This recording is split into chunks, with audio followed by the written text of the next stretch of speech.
if my brother's falling down, what can I do to pick him up? Or how can I pick him up? It doesn't matter what you do at a club. If you're there long enough, it becomes like your property kind of. It feels like you have a piece. You want to stand up and protect it. So I'll always want to protect this club, no matter what. We focus on everything. We focus on all the aspects. And I think that's what a lot of clubs don't have. A lot of clubs hate on us because of that. And the fact that we bring passion to the sport, there's no limit. The sky's the limit. When you have teams like Fitzroy who's been up there and played the nationals, or you have teams like Moreland who played national tournaments as well, if they can do it, why can't we?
Why do people hate Hume, and why do they hate where we're going to and heading to? I can truly say it's jealousy. You can see he's pretty professional now. Even for me, from an outsider's perspective, I can see the development of the club, and it's just a different level. I said, look, I want to take Hume into a different direction of expanding our connections, and that's when we started thinking abroad and thinking about, okay, what's Hume's future looking like? Are we going to sit the same, or are we going to grow? A part of any journey is learning, right? So Adam's learned. Well, good evening, wherever you are watching in Victoria, across the nation, or indeed around the world. Welcome to Series Futsal at the end of what's been quite a delightful Darebin Friday. This may be a little bit of an interesting feeling to the evening. We only have a pair of fixtures from the top flight. It is, in fact, catch-up week. These two, well and truly, in the case of Melbourne Aku and Thornbury United, never took to court when their fixture was immediately scheduled. The same could be said for Pascoval and Carlton Art. That game will be replayed later, though in the early kick-off this evening, QEMU side are looking to continue a very, very good run of form for themselves in the top flight. They're up against the Thornbury United side, who know that 3 points in particular this evening could prove pivotal. It will feel like 6 for Amaria Barho and the Lily Whites if they are, in fact, to go and showcase that the Hounds well and truly have got bark and they have got bites. My name's Ethan Rigg, and welcome on an evening that has the possibility to prove one of tangible tumults at the foot of the table in the top flight. And Aidan Powers looking to get Thornbury off to the perfect start. He starts with Cordero, Luke Powley, Mardi Al-Khawaja and Tom Montfroy is given the nod over Moe Fatea, who is on the bench. And for Melbourne Aku, it is Lucas Grigg who's been ever present in goal so far this season. Marcus Fernandez, it is Ruz Roslan, Colin Leon, and a return for the first time in a long time for James Norbury. It's been a minute since we've seen him as Ruslan is round the back. Montfroy made the save and Aku leads in a flash. Ruslan just tiptoed round. The fling long was fabulous to find him. Initially, Montfroy made good ground and made a tidy stop, though Ruslan was most alert to the second attempt and steered it into a vacant goal. Not the start that Thornbury had in mind, but the perfect start for Melbourne Aku, who themselves have had a bit of time as Ruslan is in behind again. And this time, Montfroy denies at the expense of a corner.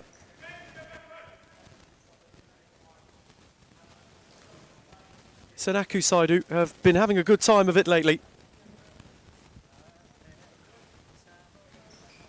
Looking tonight at a fourth straight league win in a row in the top flight. Their best run of form for quite some time. Last time they openly won back-to-back games was upon their promotion. They did so last season as well in quite some excessive fashion. But since then, it's been a long time coming as Power.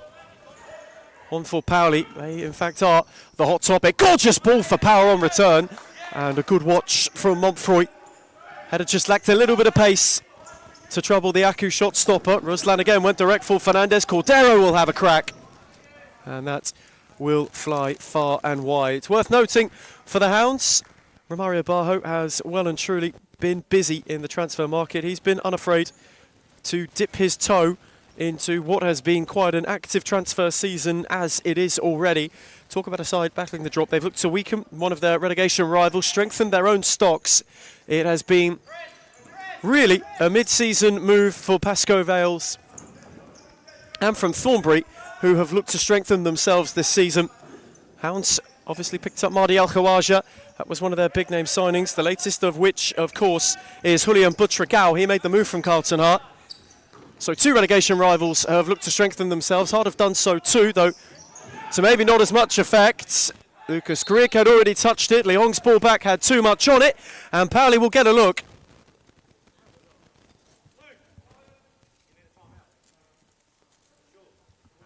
There's a brief conversation about whether or not there will be a timeout. Romario Barjo was quick to get the word out. Had a quick chat with Liam Zacharias on the bench as well. Julian Butragao awaiting his introduction. Powley's over it, sets it for Aidan Power, who crashes the bar. Thunderous from Power. Bar still reverberating. Grigg unblemished. Thornbury, despite going behind early though, with their best look at away in terms of retort as Norbury. Clip long only for Montfroy. A few on the bench for Kirimu and Aku as well today. Headlined by the return of Anthony Mamos, who plays his first minutes for this club, for this side in the top flight. His first minutes since we were in Thomastown, regular feature in the Championship many a year ago now. Cup fixture, he's had a torrid time with injury, though he is awaiting his return. He and JJ Law at the moment, the pair in Evergreen, getting ready and being given their instruction from the gaffer. Fernandez only for Power. Now Powley with one either side. Luke Powley went alone and Grigg got down well. Fernandez came crashing. And Thornbury are just starting to turn the screw and starting to cause an issue. That's a gorgeous ball for Power for Powley. And again, Grigg is out to meet it. Space had opened up for Mardi Al-Khawaja not once but twice. Romario Barjo just wanting a bit more urgency out of the Pakistani international. Cordero, Powley will drive again, and Ruslan this time will be the one to wear it. And so for the Hounds, they are looking for a response. That defeat to Moreland right at the end of May. Kick-started a run of form for them that's not been kind. Defeat against Hume in a game which they thought they had. And then the one to follow as well against Carlton Heart. Those three massive, massive games. The last two of which, of course, in the league were ones where they had a real element of control about their own destiny. The Heart performance was one in particular that soured the taste in the mouths of those in Lily White this evening. Cordero switch for Power, who was on the score sheet against his former club last week. Paoli, Cordero couldn't flick down the line. And there will be those changes. Ruslan makes way for the first time in quite some time. Anthony Mamos makes his way on court for Melbourne Aku. His first top flight appearance for the club. JJ Law awaiting an introduction of his own as Norbury went to go and spear it on the switch, though could only find touch. Both these teams just looking at what the table could mean for them if they were to win tonight. For Aku, if it stays this way, they go level on points with the Moreland Blues and really bunch up the race for a top two finish once again. Paoli's on the drive to implicate that, whereas for Thornbury, if they are to flip this on its head and are to go and gain 3 points, they go level on points with Pascoe Vale, who play later, though Fernandez is motoring. Paoli's in retreat. Law left it for Mamos, and it just had a fraction too much on it.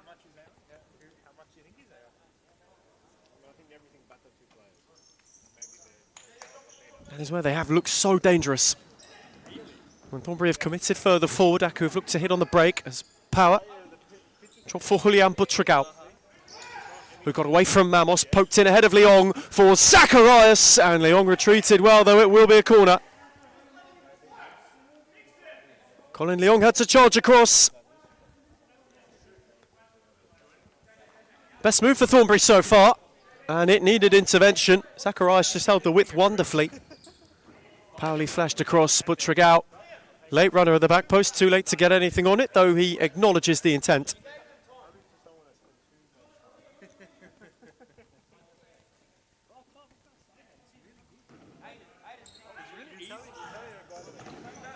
Fernandez for Mamos. Paoli did perfectly. Law then picked it off. Power got a foot in. Gave Luke Paoli a helping hand. Butragao for Zacharias. Get out for Julian Butragao, who is now one of two so far that have traded Carlton Heart for Thornbury United in the mid-season move. Joins Aidan Power, both seeking more time out on court under Romario Barjo. Here is Power on for Butragao, who went to slide it for Zacharias. Power got in the way, prevented a way out for JJ Law. Worth noting tonight for Melbourne Aku, no Enrique Pimenta in and amongst the squad. No Betty Cicek, of course, as well.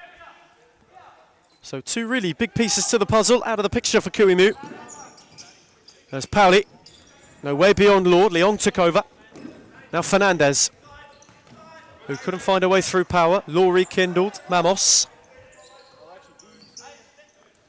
Switch for Leong once more. Space opened up for Law. Was long for him, though found Fernandez. Law. Gorgeous ball for Mamos, whose flick for Marcus Fernandez was inviting and inventive, albeit a little too heavy.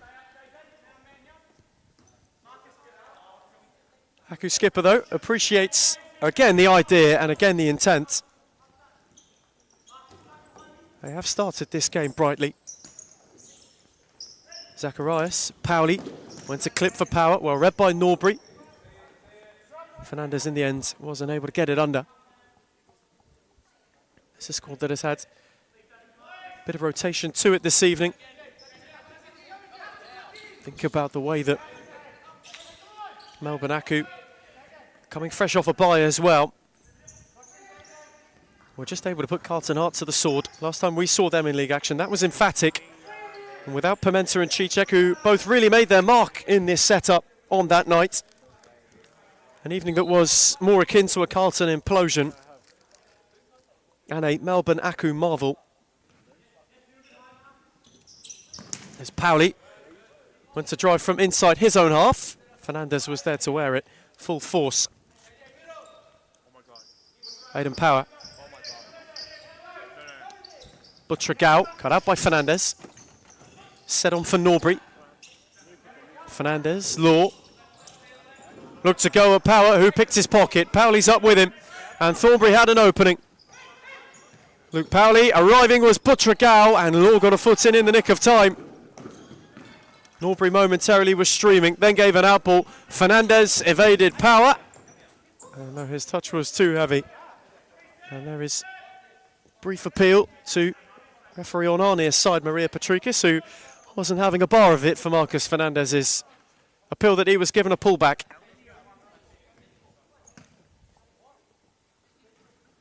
At the moment, though, Thornbury just looking to find some rhythm and momentum. Butragao's touch heavy. Fernandez anywhere will do.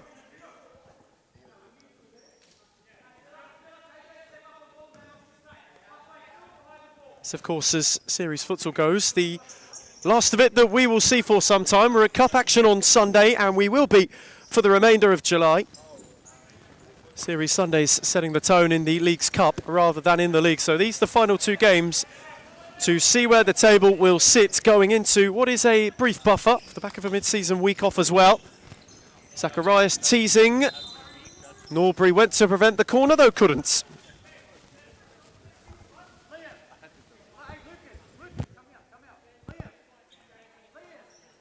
Thornbury pressing, looking for a way back into this game. Corner set for Cordero, who will give it a drive, and Norbury will rush out to meet him.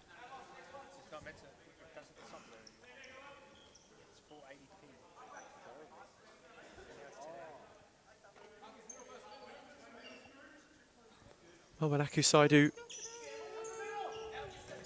last season, of course, their first season in series futsal, the first patch of last year, found themselves off to a hot start, though ended up in the relegation playoff zone. They were taking the distance by Footscray back then. It's a much better bit of territory for them. Closing in on it as Zacharias is in behind and rolled his effort wide. First time they have had any real incision and any way through the forest of green that has befelled them. As Norbury again searched for Ruslan out the back, but Butragao got across. If they were to stay this way come the end of the calendar year, would be 2 straight top 4 finishes for QEMU and Co. Though, with how tight the table has been between second and fourth this time round, they know that well and truly there are greater heights to be climbed. All been part of the ambition this club has been building. Lost a pair of Angelatoses in the winter window. Has been quite a turbulent time for Melbourne Aku in recent weeks and recent months in terms of transfers.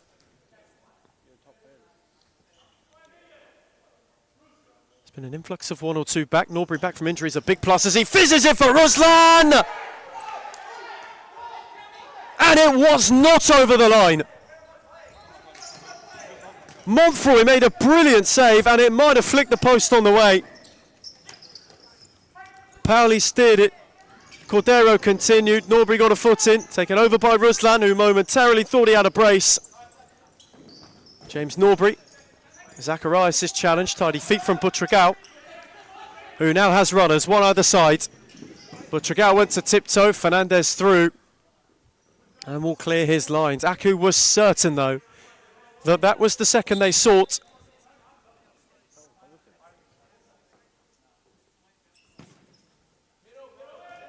Thornbury United let off by a magnificent Montfroy save. That shift from Zacharias was tidy. Oh, he flashed it wide at the near post. Grieg a little uncertain. Went to get a palm. Thornbury have a corner. Taken for Butragao to drive, and he will do so over the bar.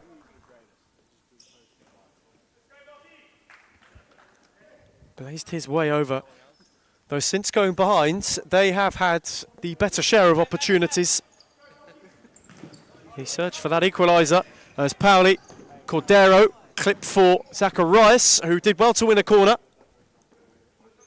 Romario Barjo just a little frustrated with the clip to the back post.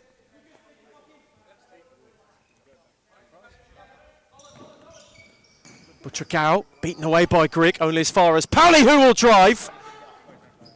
Cordero and Grieg, who got the final touch.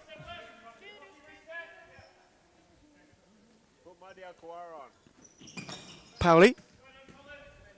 Long across for a corner.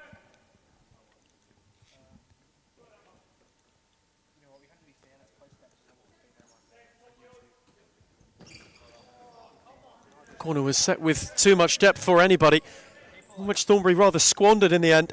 Aidan Power getting instruction. He is awaiting his own return. Still sporting a knee brace, nursing a knock, though powering through for the cause. Leong, Norbury. Ruslan, that's a gorgeous return. And Norbury gave it back to him. Shout for handball waved away. Aku will settle for a corner. Ruslan and Norbury, though, looking dangerous when linking up. Ruslan's take for Norbury, who will belt it. And belt it high and over. Montfroy in a hurry. Cordero out the back. Norbury kept the door shut with a hand from Bojan Ivitic.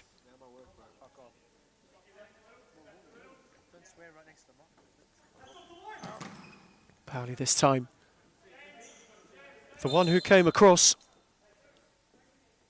And now James Norbury will be the subject of a talking to. Maria Patricas perhaps not best pleased with how he is carrying on. Pauli. Butragao, who went to work a yard, set it for Cordero on the swivel. Ruslan diligent, and it will be a corner. Mahdi El Khawaja now up on his feet. Pair of hounds waiting to bound back into this game. There's Pauli. Butragao. Luke Pauli. Cordero. Patient from Thornbury. Zacharias wanted the return, well read by Ruslan. One for Ivitic, who had two to charge at. Pauli came to close the door, as did Julian Butragao. And Bojan Ivitic ran out of room, just as he was looking to charge down the touchline. Since that opening goal, though, Aku have come closest. Ruslan thought he was at the double. And was warded off by a magnificent Montfroy save with a hand from the post. Zacharias. Steered on for Cordero. We'll keep it patient. It's been defiant so far from Aku defensively. Haven't had too many further forays forward. Cordero's clip up by Leong. And it then fell for Zacharias, who was unable to shift his way through the pair prominently. Fernandez instated. Grigg went long for Marcus Fernandez. Montfroy shut the door.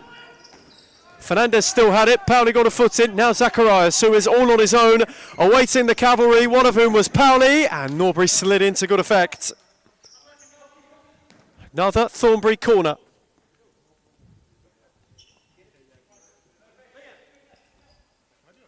They are starting to surge and really ramp up the pressure. Corner with depth for Butragao. Cordero on the swivel at the second attempt. That time steered wider than near post. And a short, sharp stint from Liam Zacharias will meet its close. El Khawaja reinstated. Pauli nodded it on. Ivitic did well. Norbury, Fernandez. Cordero in retreat. Got the challenge in. Prevented Marcus Fernandez from finding anyone further. Cordero now. Mahdi El Khawaja. Cordero, El Khawaja, Pauli. Leong across to close the door momentarily. Cordero worked it. Butragao went the return and Cordero fashioned an effort. A couple of appeals for a corner waved away. Outside of the frame, the one that was bruised. We have ticked beyond the halfway stage of the first half. And still, Ruslan in early time is the difference maker. Aku making their march back towards the top two as it stands. Butragao, power, lovely return for Butragao, who rolled his effort wide. That's the most incisive, though, that Thornbury have produced. It's a gorgeously weighted flick from Aiden Power. But Trigao caught it well, timed the run incredibly tidily. All it lacked was the finishing touch from him. There's Al Khawaja once more. The other way for Julian Butrigao. Pauli, who had room to motor, had power on the switch. Aiden Power will drive it. And again, wide of that near post. Man in the championship who found goals easy to come by last season. Hasn't quite found the same in the top flight. Though defensively on duty did well and then cleverly let it run for Montfroy, who had El Khawaja motoring. Instead went for Pauli. Aiden Power. Set for Julian Butrigao, whose thread in return was cut out by Mamos.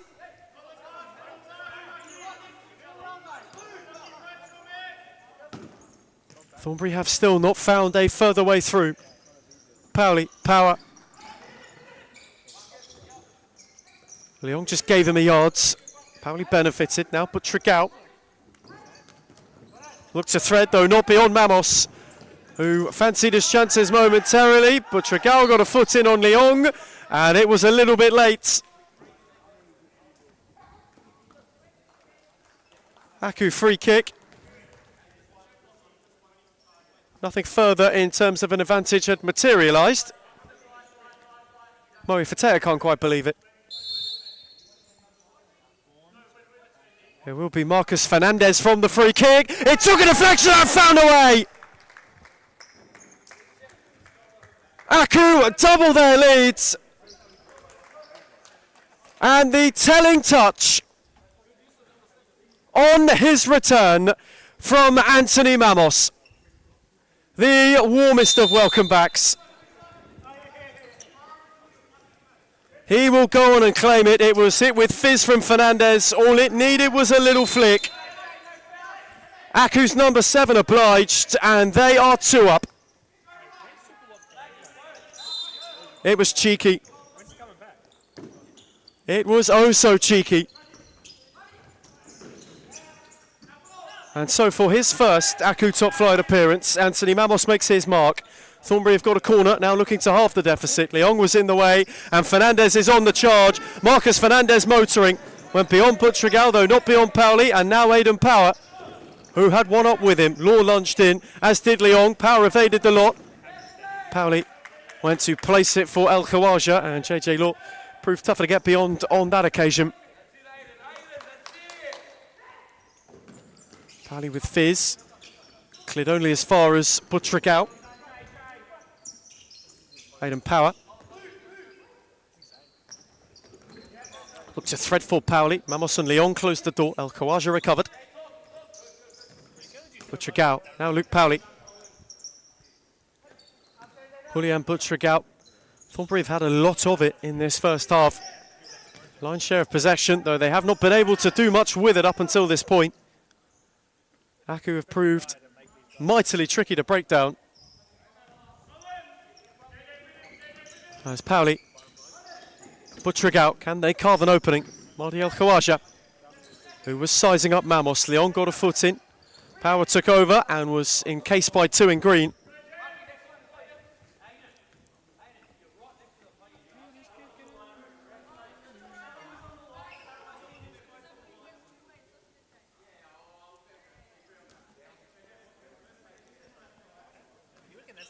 Hound's still knocking on the door. Haven't yet found a way through. Pauli placed on full power with pace. He warded off Fernandez. Set back for Luke Pauli. El Khawaja had his pocket picked, and Mamos is motoring. Law is up with him. Anthony Mamos went to jaw with Pauli and kept it superbly. Pauli then picked his pocket. Mamos gave him a drag back, and for it on the score sheet for the second, and now in the book.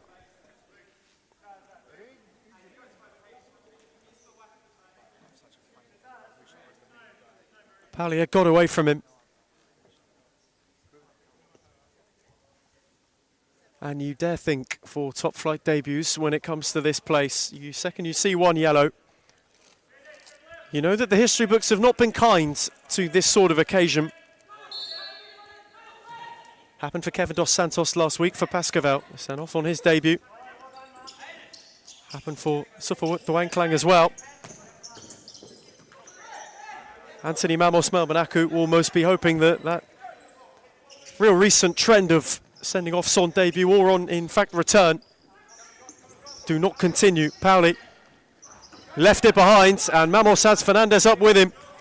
Away from Butragao, who left one on him. And for it, Julian Butragao will find himself with the yellow cards. QEMU issues a timeout in the meantime. And so, at the end of the game's first stretch, in fact, where Ruslan was eager to issue a timeout, it had in fact not yet been handed in.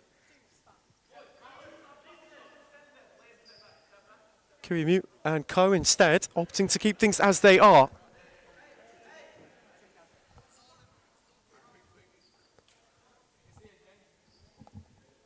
James Norbury over it. Spent a lot of his playing days with Adam Cooper at Moreland. Has he picked up a thing or two? Norbury, Fernandez, wide of the post. Well disguised and really well set from Norbury to allow Fernandez to come onto it. Maybe didn't catch it as cleanly as he would have liked. It was Cordero. Thornbury know they need a reply. This is an evening where they themselves, if the form book is most cruel, could end up closing the first stretch of the series season at the bottom of the table in the automatic relegation spot. Zacharias gave it for Pauli, on for Cordero. They have again got ground and again can't find a way through Norbury as Pauli lunged in.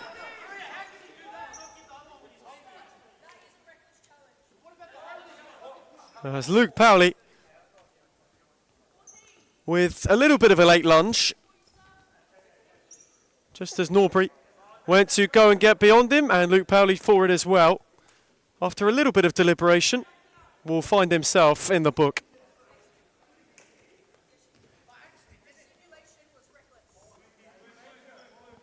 Card happy first half. He joins Julian Butragao. Both of those two hounds just maybe having a muzzle put on the amount of bite they can give to this game now. Zacharias, power. Cordero out for El Khawaja. Can he be the spark? It's a good challenge from Law.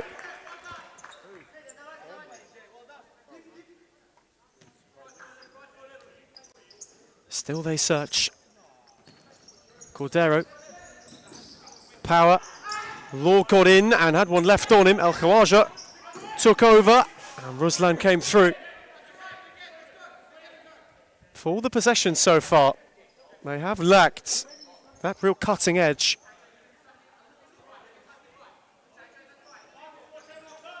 Thornbury United unable still to find a way through. Cordero from range, beaten away by Grigg.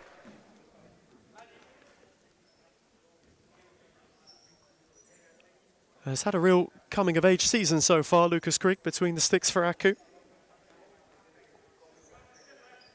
Think of the lessons learned early in this campaign. They went toe-to-toe with Fitzroy.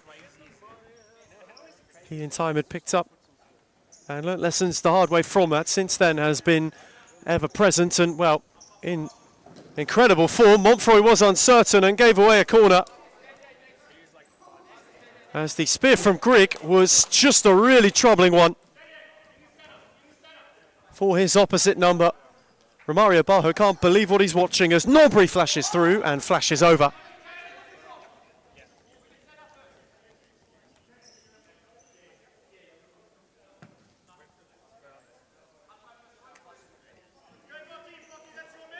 Cordero again invited to carry.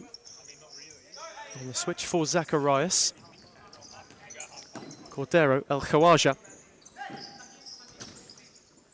Tried to get away from Ivatic, set back for Cordero. He's had a couple of looks from real distance in this half.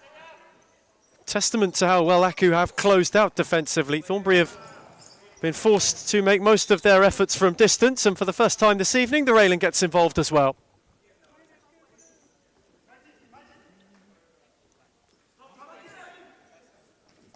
Lily Whites will have to go up a gear if they are to half this deficit before the break, as Zacharias clipped over for Power, who shifted away from Ivatic, was met by Norbury and was out of room.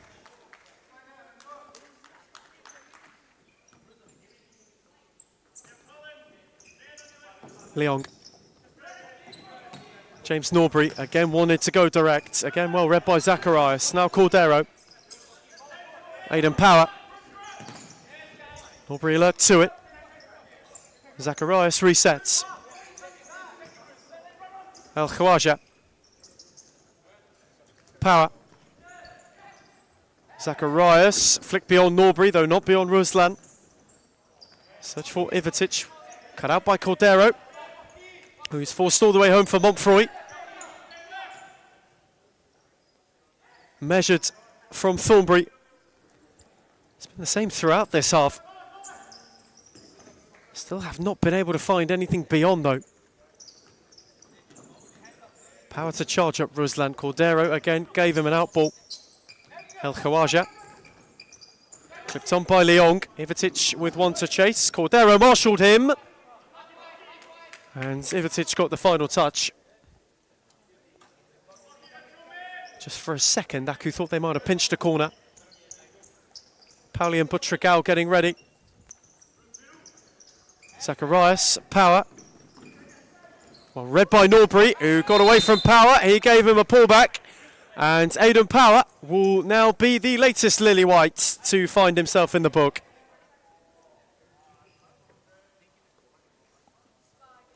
And that is Thornbury United's fourth foul. So the ice under their feet thinning. Aidan Power immediately in conversation with Romario Bajo, who's not best pleased at how foul happy his side have been. Ruslan couldn't find Norbury.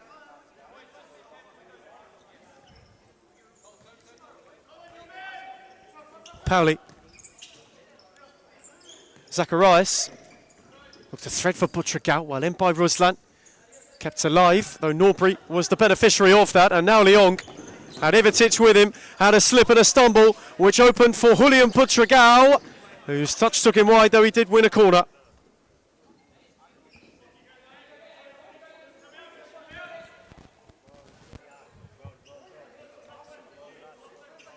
Yet another Thornbury corner. Set with depth for Cordero. Oh, sliced when he went to strike.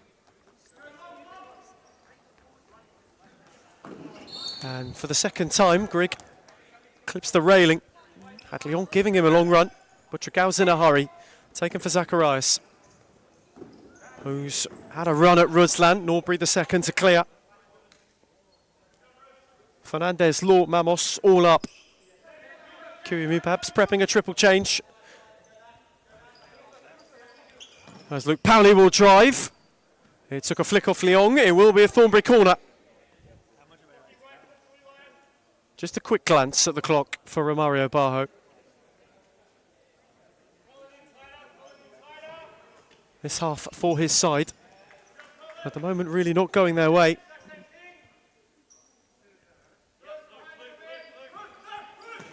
Hounds were kept in the top flight for 2026, and at the moment it's transpiring to a similar story in terms of their relegation battling prospects.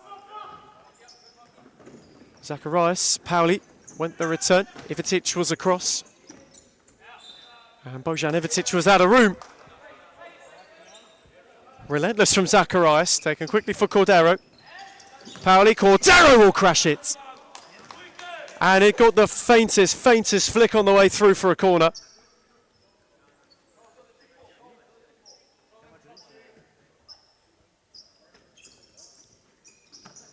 Pauli with depth. Butragao's touch was a good one. Leong and Grigg couldn't prevent another corner.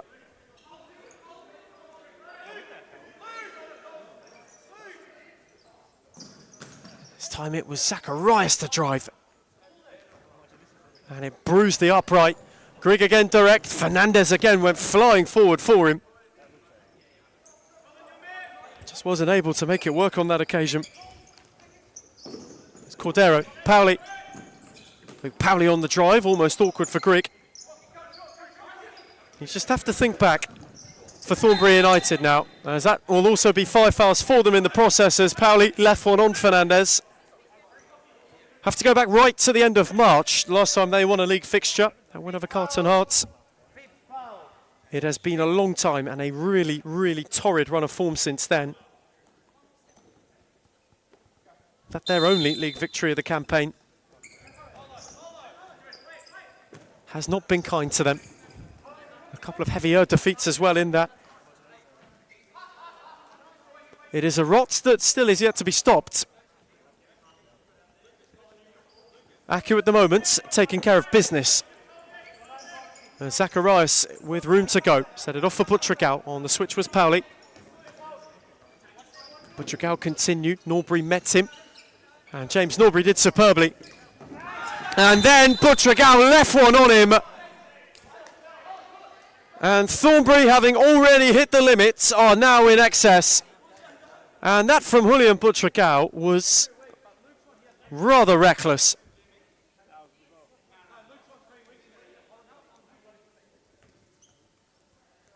And so it will be a look for Marcus Fernandez.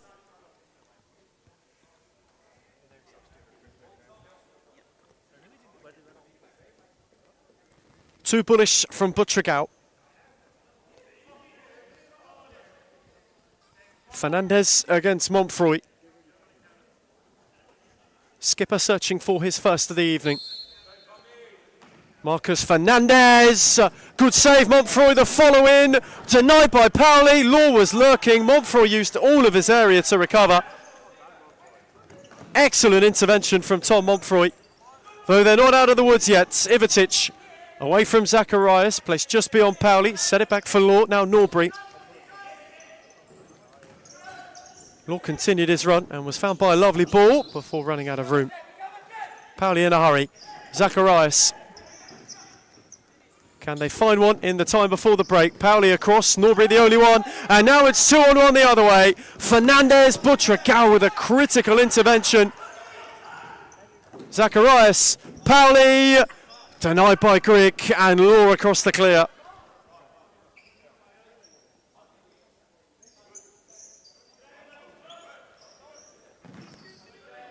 Zacharias drives again, JJ Law in the way.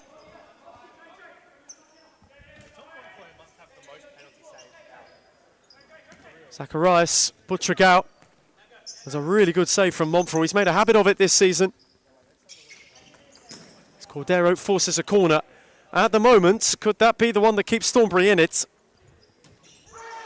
Taken quickly for Zacharias, and Law was across in the nick of time. Again, just to prevent them from finding a further way. Pauli, Butragao, Cordero. Set for Julian Butragao. Return for Cordero, who just could not tiptoe his way beyond Norbury. Pauli under pressure from Fernandez. Found it on for Cordero, who will have a drive and ripple the outside of the net. 45 seconds to the half in Darabin. As Fernandez is tangoing, Pauli got a foot in. Zacharias. Is there late Thornbury bites? Norbury into the roof. A tick over half a minute to half the deficit.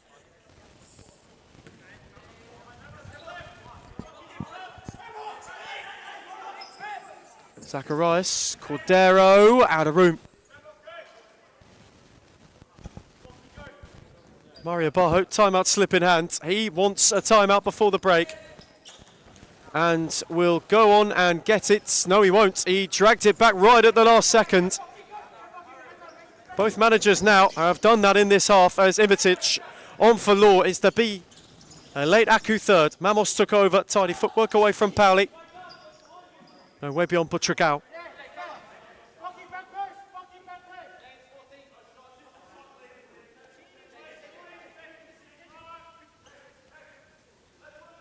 First half's dying embers.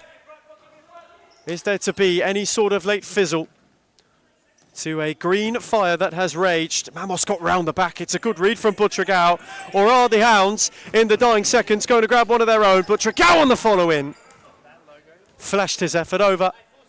And that may have been their look.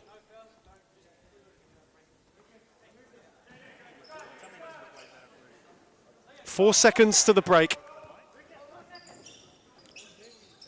Grig direct, on by Cordero. Butragao will have the final touch. The whistle will beat all comers. And for Melbourne Aku so far, it is all going to plan. Put ahead in early time by Ruslan. Anthony Mamos on return got his goal to make it 2. And half-time in Darabin, the Hounds have got a mountain to climb. It's Melbourne Aku 2, Thornbury United 0. You can see, made a lot of mistakes in the past. It was a rebuild. I took players from Championship. I took players from outdoor. Anything just to stay into the league. Obviously not to let the Hume badge fall. We took it into a different direction, which was the wrong direction. And you can see how we can transform a team within a very short period of time. It's only been, 6-7 months? And we're like a really well-oiled engine now. Going for top 3, sitting top 3 at the moment, where everyone doubted us, coming from relegation, bringing in one of the best coaches in Australia for futsal, bringing in players that are young but can shine. I think that's the best step that we've taken, pretty much. Nando came in and brought different kind of energy. Obviously, I came back from injury pretty much the same week as Nando signed with us, so it was kind of like a coincidence. You can see the progress and what we've been doing for that long, like how much we've improved as a club. Even when they're undermanned, even when the odds are against them, like we're fighting this season. That's the beauty. Previously, when I came, I didn't know. I didn't have a feeling if we're going to come back or not. But now I always feel like we're in it. When you're winning games, right, it brings a different energy. When you're winning week in, week out, or you drop points here and there, but like you're winning 80% of your games or something, you're on a high. I think it makes a really big difference to Adam. He's been unbelievable as a president, as he goes obviously last year. So he's obviously been a big part of all of this, and he's been doing unbelievable. Big credit to everyone, to be honest. We're on the right track, I believe, and hopefully we just get better from here. It's all about the brotherhood. It's all about passion. It's all about, if my brother's falling down, what can I do to pick him up? Or how can I pick him up? It doesn't matter what you do at a club. If you're there long enough, it becomes like your property kind of. It feels like you have a piece. You want to stand up and protect it. So I'll always want to protect this club, no matter what. We focus on everything. We focus on all the aspects. And I think that's what a lot of clubs don't have. A lot of clubs hate on us because of that. And the fact that we bring passion to the sport, there's no limit. The sky's the limit. When you have teams like Fitzroy, who's been up there and played the nationals, or you have teams like Moreland who played national tournaments as well, if they can do it, why can't we?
why do people hate Hume and why do they hate where we're going to and heading to? I can truly say it's jealousy. You can see he's pretty professional now. Even for me, from an outsider's perspective, I can see the development of the club, and it's just a different level. I said, look, I want to take Hume into a different direction of expanding our connections, and that's when we started thinking abroad and thinking about, okay, what's Hume's future looking like? Are we going to sit the same or are we going to grow? A part of any journey is learning, right? So Adam's learnt a lot, you can see. Made a lot of mistakes in the past. It was a rebuild. I took players from Championship, I took players from outdoor, anything just to stay into the league, obviously not to let the Hume badge fall. We took it into a different direction, which was the wrong direction.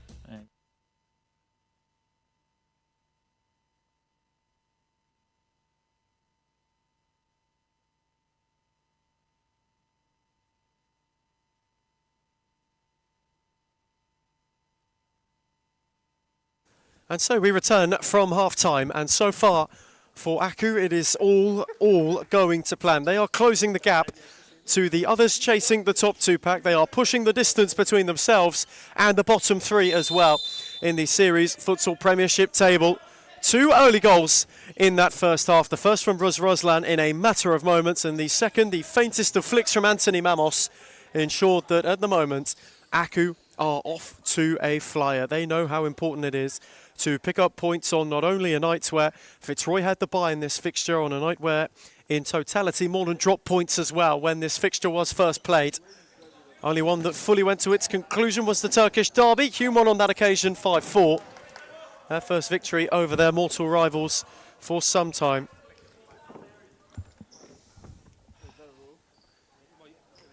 At this point in time, it is getting all rather bunched. They themselves would move still double digits from the summit.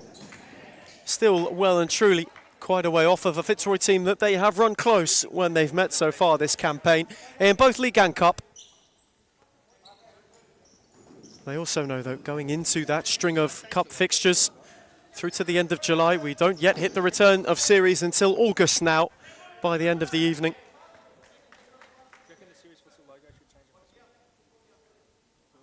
The interesting follow-through, though, will be how they back up on Sunday. It's a double-header for both of these two teams. Thornbury themselves trying to get themselves into the game. Power's effort took a flick off floor, will be a corner. Had a lot of first-half possession, did the Hounds. Unable to make much out of it. Cordero with a few efforts from range. Powley stormed in. Aidan Power maybe had the best look and he drives early again. Just hadn't created any clear-cut opportunities for themselves. Mamos flicked on, and Fernandez made it work. Powley on the line, some way, somehow clawed it away. El Khawaja then looked to get a foot in. Fernandez got the final touch. Marvellous from Marcus Fernandez. The flick on from Mamos found him. He went round Montfroy, and then Powley off the line denied him. He and they were eyeing a third, and almost with certainty thought they'd found it.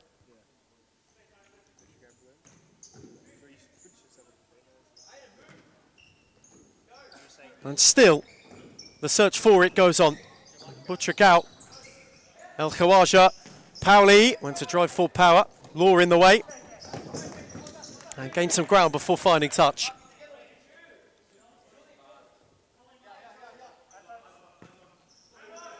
Mahdi El Khawaja.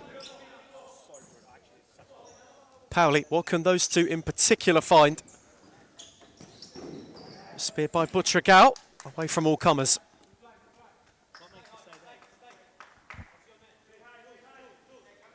These two medal match day 2, it was a 5-5 draw.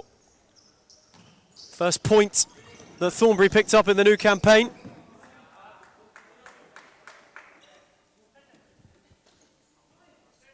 Did not start the season how they wanted to, though rebounded rather well.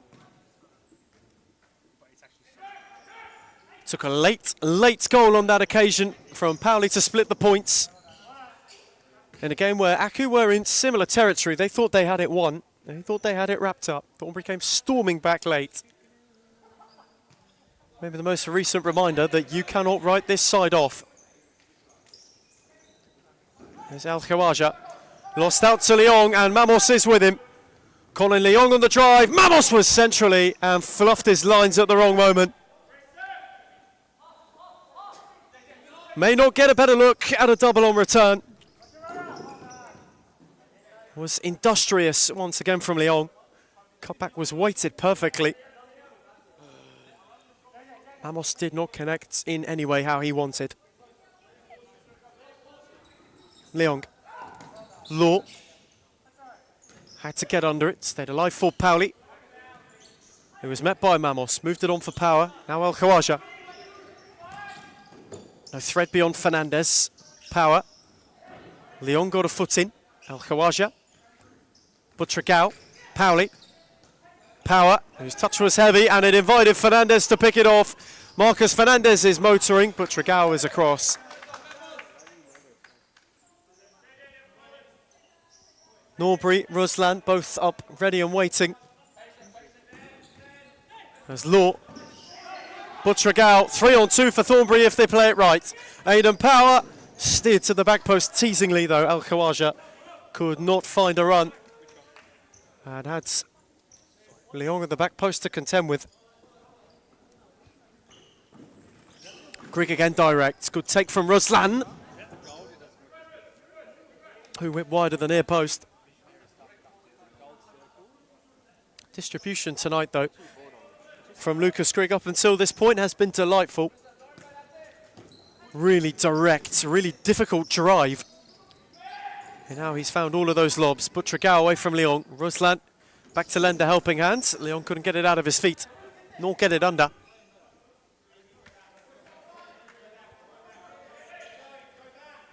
And so Thornbury continued to knock. Pauli, Butragao. Aidan Power. There is still no way through. Still no way beyond. What at the moment is a true Aku wall. Butragao. Again for Luke Pauli. Return for Julian Butragao. Thornbury have also got a few on yellows going into this second half.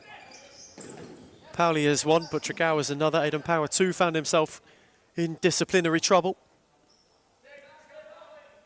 James Norbury, he comes on for Leong, whose stint is done. As Ruslan now is in behind, away from one, away from two. Pauli was there, Norbury on the follow-in. A Thornbury calamity is an Aku gift. One which James Norbury, who has been through so much in the last calendar year, is there to gleefully accept. 3 up and now well on their way to 3 precious points. The initial save from Monfroy was a good one. Came out to close the angle. And Luke Pauli was just a little bit pedestrian. It's rare. It is really rare. And then to follow in and punish to full effect was James Norbury. This a long-awaited moment for him, a long-awaited moment for Melbourne Aku, and that's a gorgeously weighted ball as Ivitic thought he had kept it alive, though had only just not. Pauli, Zacharias, Cordero. Can warded off by Fernandez. Forced to return for Monfroy. Julian Butragao. Placed on for Luke Pauli. Cordero just dropped off momentarily. Zacharias. Cleverly weighted, cleverly returned. Zacharias on the drive. Has found a way through the near post. He has squeezed that in. And Thornbury have got a pulse. Grigg thought he got the angle right. And Liam Zacharias has launched the Lily Whites right back into the picture. There will be no clean sheet for Lucas Grigg this evening, as Fernandez will drive and Monfroy makes a tidy stop. First time they've found that final ball and found the finishing touch. And for Liam Zacharias, who has had issues in terms of availability this campaign, has not been a regular fixture amongst Thornbury matchday squads. Had a priceless impact. Norbury got it from Fernandez, moved it on for Ivatic, who went to steer for Marcus Fernandez. Too much on it though, the skipper appreciates the effort.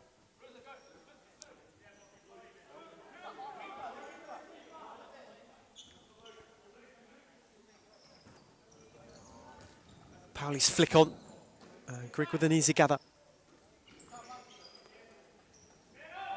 Fernandez, Norbury.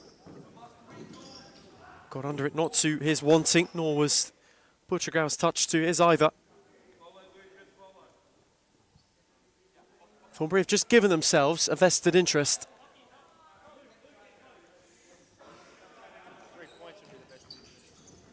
A calamity one moment, and maybe another on the cards. Ruslan behind, flicked away by Zacharias.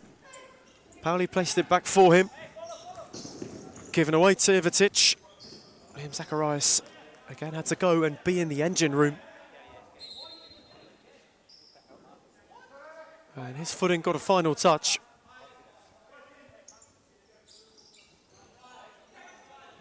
Norbury's take, set for Fernandez. Butchergow got a boot in.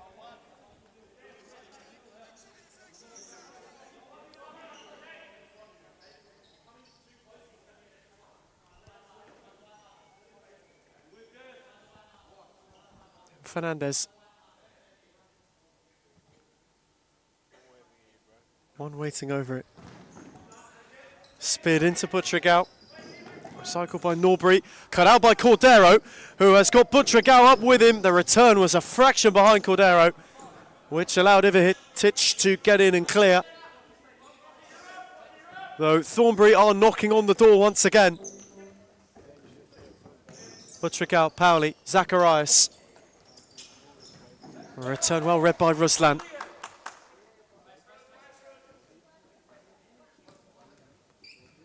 Pauli fired into Fernandez.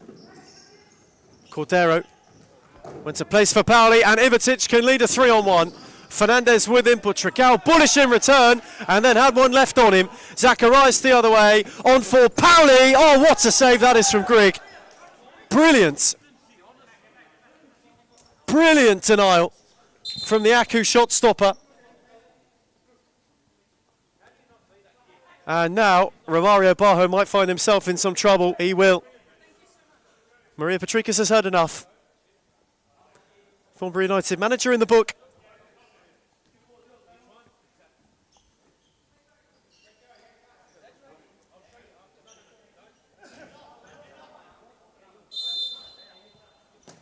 Zacharias' corner, palmed away and up and over. They will do it all over again. Second quickly for Pauli, who placed his effort over.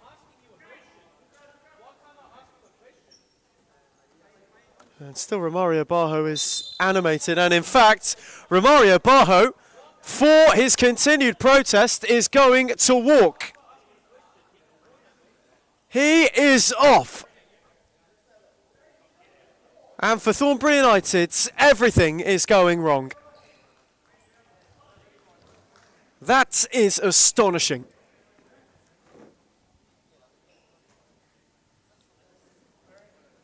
He's never shy of something to say, Romario Barjo, but on that occasion,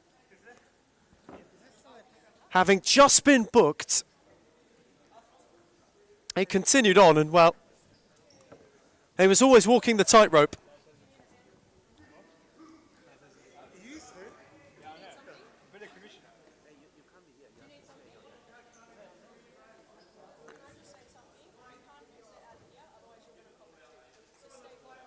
And now Ruslan is being spoken to by Maria Patricas. He stepped outside the technical area.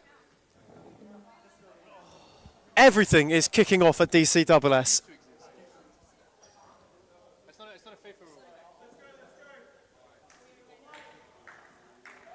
This is something. Romario Barjo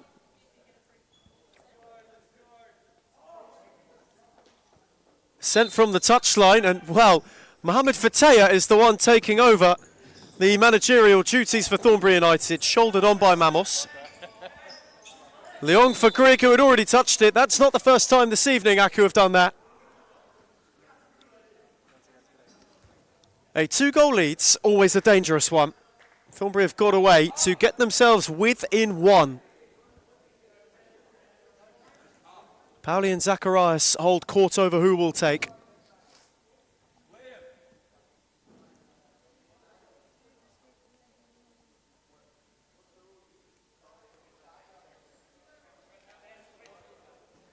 All on the Aku line.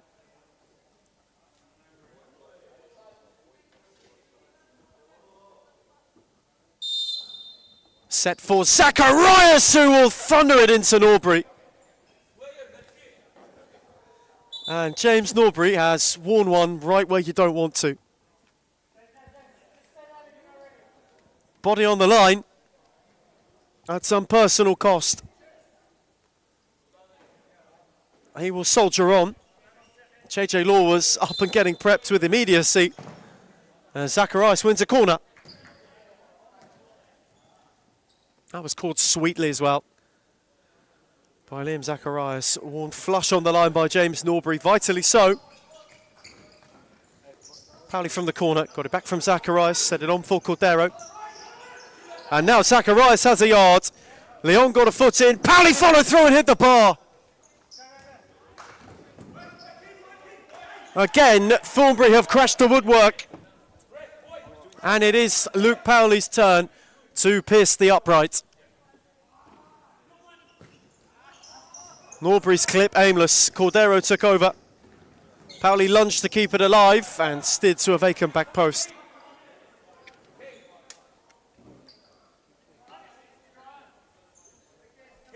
So this for them has just gone up a level. Since getting back in this game, Thornbury United have just carved out a few opportunities that have been of Aku discomfort.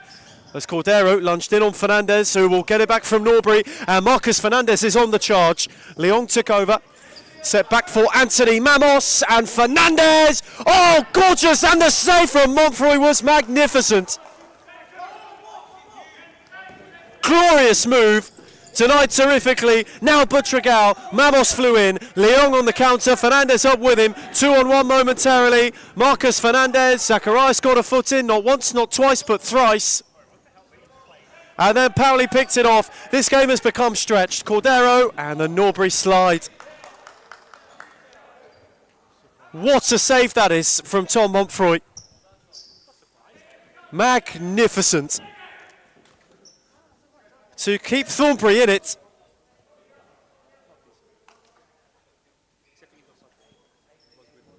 Zacharias will drive, Leong will concede a corner.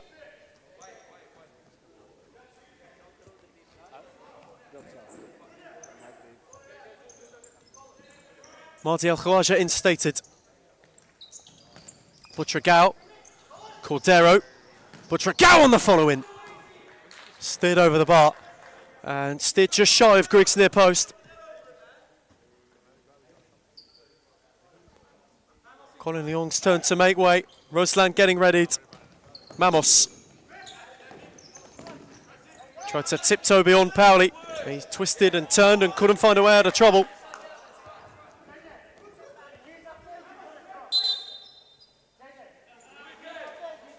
Kiwimu has timeout slip in hand. Cordero. El Khawaja on for Pauli. He will in fact saunter over as Mardi El Khawaja forced the save out of Grigg. And El Khawaja's follow-in was blocked. Cordero got a poke. And Cordero once again will drive it wide. And he will wait for the time being.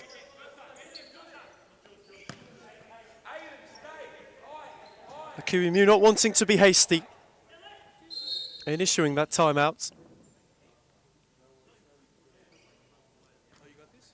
As the mop will be needed for the first time tonight. A little bit of court cleansing required.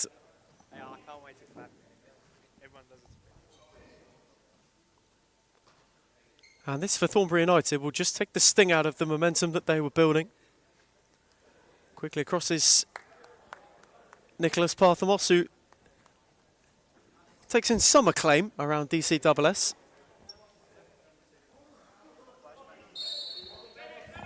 And so we can continue. Grigg directs, this time two directs for Norbury to go and get on the end of. There's still plenty of time in this game for Thornbury United to get themselves back into it.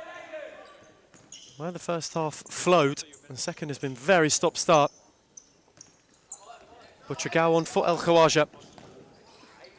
Measured for Pauli, who couldn't pick out power. Grigg direct, underhanded, only to his opposite number, and there will be the timeout for QEMU, who wants to have a word. Not best pleased with what he's seen, as Power unable to tiptoe further forwards. And Aku will in fact have their timeout. And so QEMU and Co want to go for a word. There is some confusion on the touchline. And now they will get that opportunity. So, a goal either side in this second half. Melbourne Aku 3-1. But they are still battling. Liam Zacharias got Thornbury back in the fray. The Hounds trail by a double as we go to a timeout break. You can see how we can transform a team within a very short period of time. It's only been, what, 6-7 months, and we're like a really well-oiled engine now. Going for top three, sitting top three at the moment, where everyone doubted us, coming from relegation, bringing in one of the best coaches in Australia for futsal, bringing in players that are young but can shine. I think that's the best step that we've taken, pretty much. Nandor came in and brought different kind of energy. Obviously, I came back from injury pretty much the same week as Nandor signed with us, so it was kind of like a coincidence. You can see the progress and what we've been doing for that long, how much we've improved as a club. Even when they're undermanned, even when the odds are against them, like we're fighting this season. That's the beauty. Previously, when I came, I didn't know. I didn't have a feeling if we're going to come back or not. But now I always feel like we're in it. When you're winning games, right, it brings a different energy. When you're winning week in, week out, or you drop points here and there, but like you're winning 80% of your games or something, you're on a high. I think it makes a really big difference to Adam. He's been unbelievable as a president, as he's got obviously last year. So he's obviously been a big part of all of this, and he's been doing unbelievable. Big credit to him. And so we return from timeouts here in Darabin. Lucas, Grigg and Aku are just starting to feel the pressure a little bit. Thornbury are surging. They are searching for a way back into this game. James Norbury got the first goal of the second half. Liam Zacharias got the second, not only to blemish the clean sheet, but to give Thornbury a hope which they are clinging on to. Ruslan found well by Norbury. Spun away from Pauli and forced Montfroy into the save without much discomfort. Aidan Power the other way, two up with him. Set back for El Khawaja. Butragao.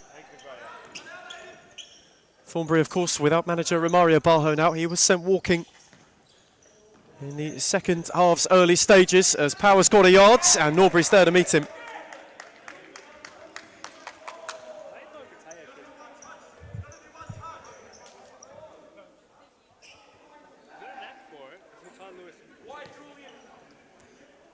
Pauli. Butragao on the slides. Grigg with a safe pair of hands. And again, he has speared long for law. Pauli got the flick on. El Khawaja had a plethora of time and room to turn. Marty El Khawaja's drive, and Grigg once again equal to the task. He had good side of it. Ruslan unable to find a way through. It then fell for Power, who went to corner. And Thornbury are turning the screw.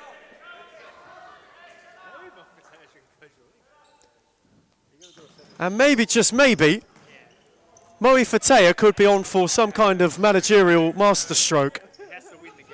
He has to win the game. They're a third of the way to a turnaround. El Khawaja. Pauli kept that alive only just. And then waited on Marty El Khawaja to open up. He's got Fernandez to go at. Marcus Fernandez stood firmly. El Khawaja still going, and it needed another good save from Grigg. He just tiptoed terrifically through the lot and nearly gave the spark to an already fizzling Thornbury fire. Fernandez. Can Aku quell it? Marcus Fernandez on the drive. And again, it is the outside of the net that is rippled at the near post. El Khawaja. They go to him more and more. Set for Pauli, blocked by Leong. And it favoured Fernandez. But Trigao got a boot in. And then at the second time made short.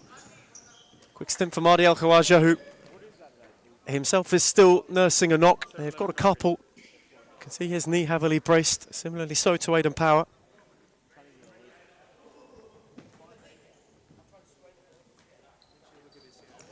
Norbury. Leong. Return for Norbury. Power just did enough to put him off without impeding him. Butrigao for Aidan Power. Julian Butrigao steered over. Listen, Melbourne Aku mixed though, who have not spent many minutes together this campaign. For Bojan Ivitic, Anthony Mamos, first time they featured in a series matchday squad. Ruslan's been sporadic. James Norbury's back from injury. Law has been semi-regular. The only two that have been consistent truly are Leong and Lucas Grigg. Marcus Fernandez had a stage out himself, as he looked to clip for Ruslan. And you can just maybe see that chemistry is building, though not quite at its most polished yet. And that is not the most polished from Fernandez.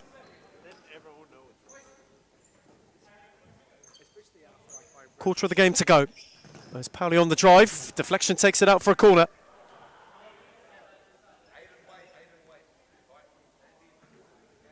Thornbury still need 2 at minimum to save themselves. I know a win tonight could close the gap to Aku if they were to flip it round. They are certainly pressing, though can ill afford to be wasteful like that. Zacharias' corner for Pauli.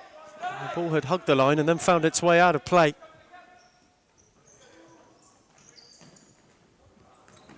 From Fernandez, equally as searching, equally as unsuccessful. Pauli begins the next wave, on for Aidan Power. Zacharias went the flick, Fernandez read it, and Marcus Fernandez could again only fire out of play. For some of the futsal that Aku have played in recent weeks and recent months, this has not been pretty, but at the moment it is effective. Kuimu will be hoping it stays that way, had many unavailable. It's been a side that's seen a lot of turnover as well. You mentioned the Angelatoses, Noah Mar as well leaving, as Fernandez is on the charge, and Marcus Fernandez goes back to front. Just when they were under the pump, the skipper comes up big to let them breathe once more.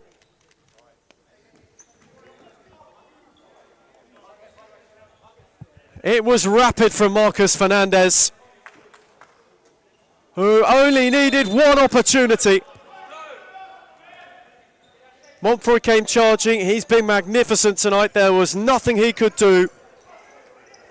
Fernandez fires true, and Aku, right when they needed him, had their main man step up.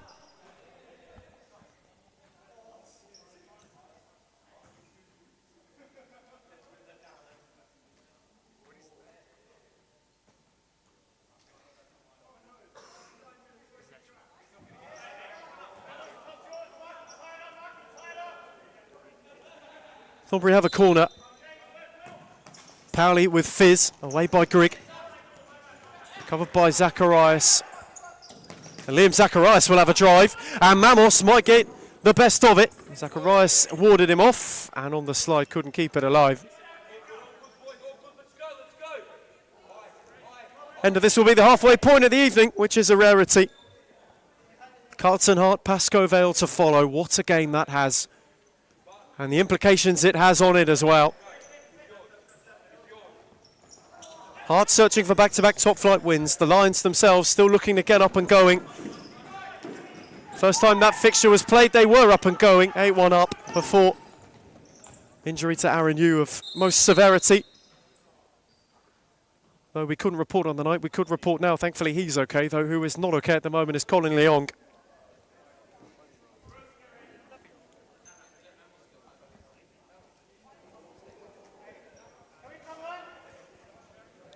Who is just getting attention from Tom Montfroy and Adrian Attard.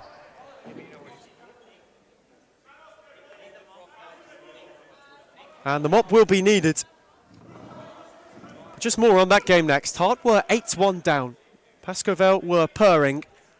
And now it is a fresh start for both.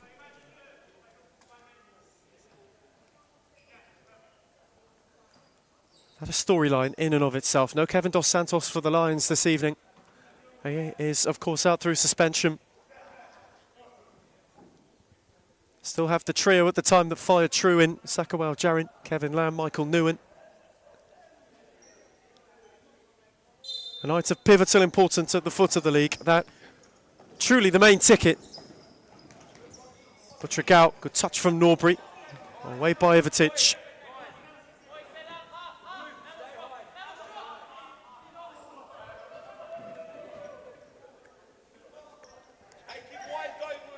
Thornbury just starting maybe to have a glance at the clock. Beaten 4-1 on the opening day by Hume, which started the season. They recovered in kind with a late point in this fixture. Similar already, you suspect, will be needed if they are to repeat that feat.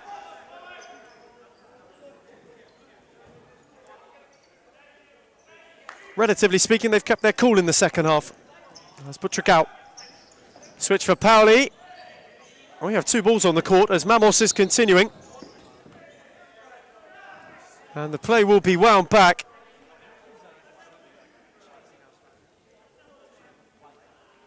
And in the chaos and calamity that has ensued, play will be halted, and Thornbury, it looks as though we're going to be able to restart with it.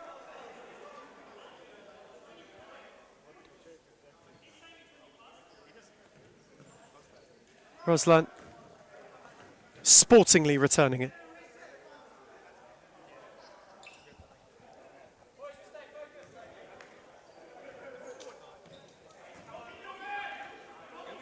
Buttrick out.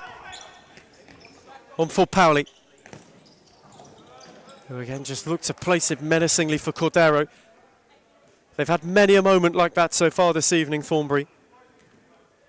Where it's looked menacing momentarily, but has not really come to it full time. Mamos lurking, but Trigao got a boot in and warded him off and had Ivatic to deal with.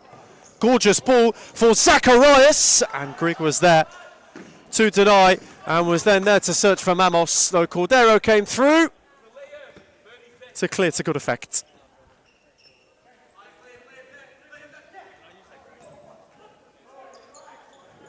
Game that for Aku, they're in a rare spell of positivity. That's gorgeous from Mamos, and Ivatic on hand to steer in a fabulous fifth. Marvellous. Truly marvellous. The footwork from Anthony Mamos, angelic. And the finish from Bojan Ivatic at the back post, as simple as you like as a result. And it has not necessarily been simple for Aku at times this evening, though. On the break they have been devastating. And that is yet another example.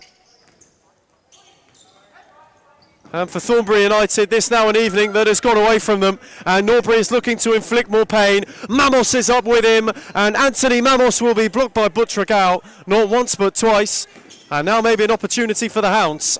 Pauli. Cut out by Ruslan. Recovered by Mamos.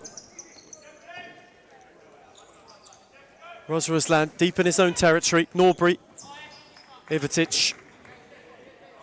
Flicked to no fruition. Accumulated Thornbury foul as well for good measure.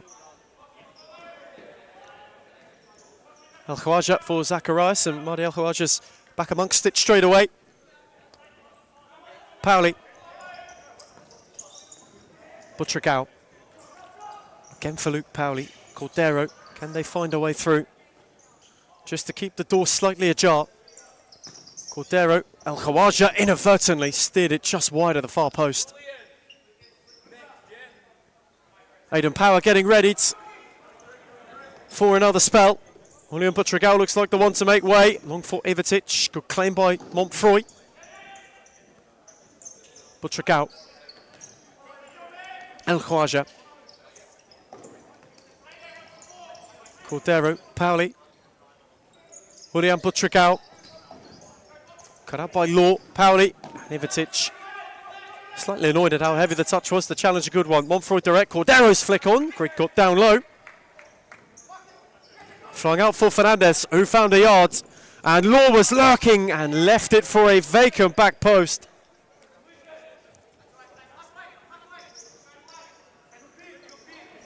When they have gone forward at times tonight, Melbourne Aku, they have looked most devastating.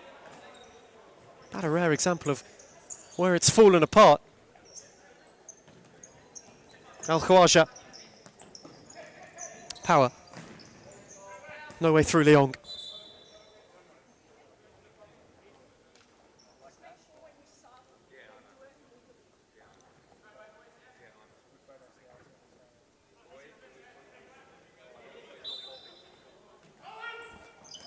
Taken quickly for Power. Again, Leong. Proves there's no way beyond.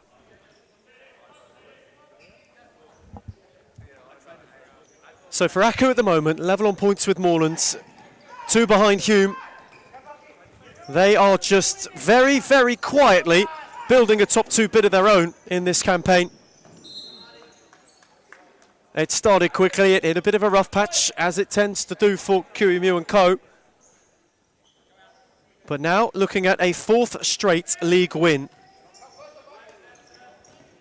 For them, a terrific start to winter and a terrific touch from Ivitic. Leong is charging, Ivitic went alone. Montfroy undeterred at his near post.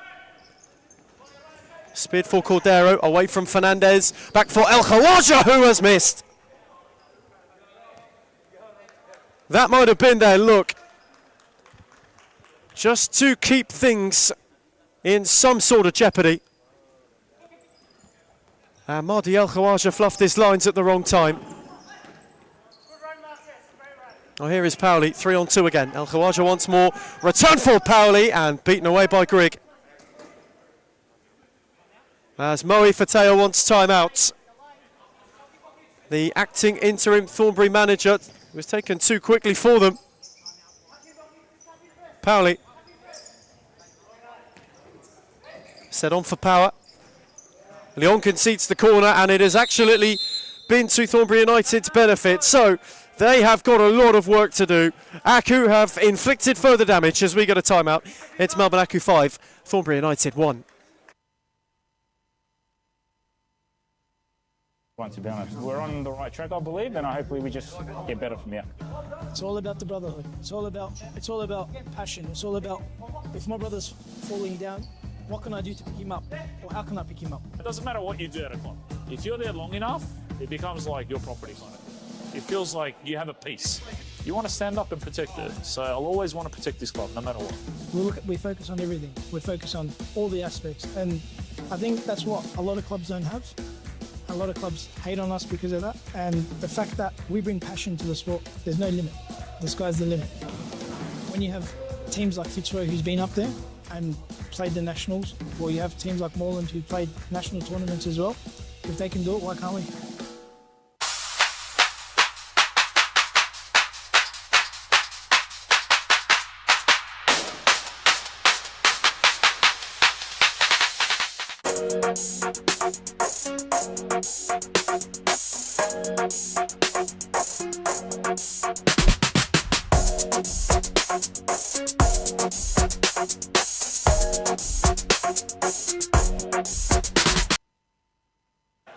So returning from timeouts, Thornbury United in need of something beyond special. 5 minutes to find 5 for the win or 4 to level it. Aku simply wanting to see it out, a win which would mean oh so much for them on the other way. Al Khawaja couldn't catch it cleanly. Spent some time away recently. As Mahdi with the Pakistani team, as Ruslan had it fall goldenly to him. Just couldn't find the finishing touch. Since that stint, of course, for Mahdi Al Khawaja on international duty. He made his return from Multan, Lahore, take your pick of whichever city. Back in Thornbury colours, was on the score sheet last week, as was Aidan Power. And Fernandez is on the charge, and Marcus Fernandez is denied by Montfroy. El Khawaja through the legs of Law, 3-on-2 for Thornbury. Moved one for Powley, return for El Khawaja, the ricochet off Ruslan. Leong did brilliantly to prevent the corner, and then had to battle. El Khawaja was far, far too firm, and gives away a free kick. Some frustration showing, perhaps.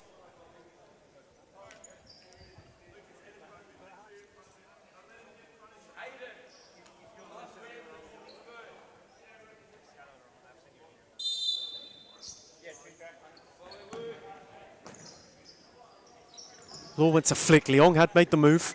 Trickle back from Montfroy instead. Speared for Cordero, who could not get it under.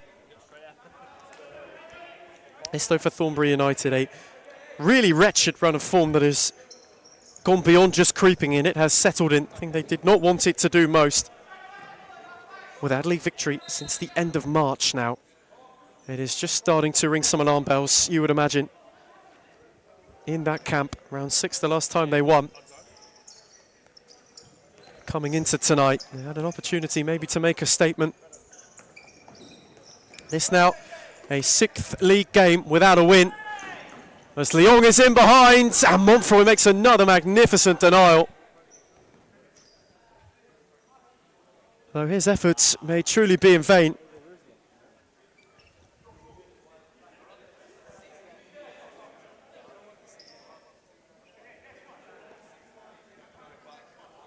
Messaging from Kiwi Mew is to simply see the game out at this point. Doesn't want it getting interesting.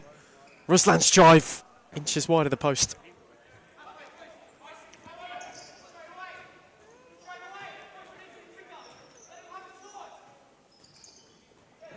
Montfroy speared it. Far too tall for Cordero. One of 2 true 6-pointers, nearly at its conclusion. One to follow also promises to provide ample. When it comes to drama, when it comes to intrigue, when it comes to a storyline and a subplot in and of itself. Aku corner, it got a little flick on the way. Law will take. Set for Ruslan, who couldn't connect. Leong wanted to give him another go. Powley. And now Aidan Power on the break. Leong's foot in. Colin Leong's out of room. Interesting predicament for Aku this weekend. They have to back up for the early kickoff on Sunday against RMIT in the Series Futsal Leagues Cup. There is a little bit more rest in the space of hours for Thornbury United, though the test is far tougher. They take on Fitzroy at 7 o'clock. Before, in fact, it is then Northcote for Aku, Kensington for Thornbury United. That a huge, huge Series Futsal Leagues Cup game. And to close out July and to close out the cup leg of this particular part of the season. Footscray, Thornbury United, Carlton Heart, Melbourne, Aku back-to-back. So 3 pretty tantalising, pretty intriguing fixtures upcoming for these 2 clubs as they look ahead, as does Norbury for Fernandez, and James Norbury just couldn't make contact on the return. He was staring at a double. And he was staring at the opportunity to hit Thornbury for 6. Al Khawaja couldn't flick. It's been a microcosm of their night. Has not gone their way almost from minute 1. It was Ruslan who got it all started. Anthony Mamos then joined in. Second half was kick-started by James Norbury, before Marcus Fernandez sauntered his way, as Power is doing now. Mivetic made it 5 at the back stick. Liam Zacharias, the only one to give Thornbury any sort of glimmer. With 3 to the close of Friday's opener, Ruslan concedes another corner.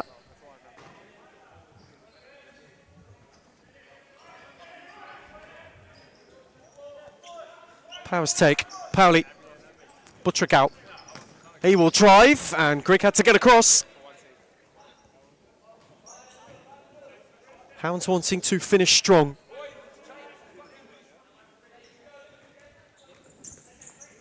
Zacharias giving it away to Law, who is the only one forward in green. 2 are back in retreat. JJ Law wants to go the whole way. Norbury's now in support. Fernandez is the late run. JJ Law kept his cool and kept his composure, and Ruslan will keep it. Law just away from Fernandez.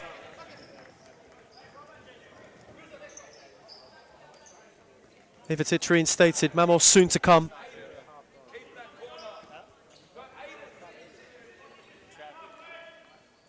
And so for Aku, their best top flight patch. On a string of perhaps their best top flight performances in this club's history. Certainly one since their promotion, most recently from the championship. And where 2025 was a building year, 2026 is the fruits of the labour just starting to be shown. Though Norbury gave it away, and what a save from Grigg. Powley's recovery placed away from everybody. Lucas Grigg got a telling touch to deny Butragao late in the piece.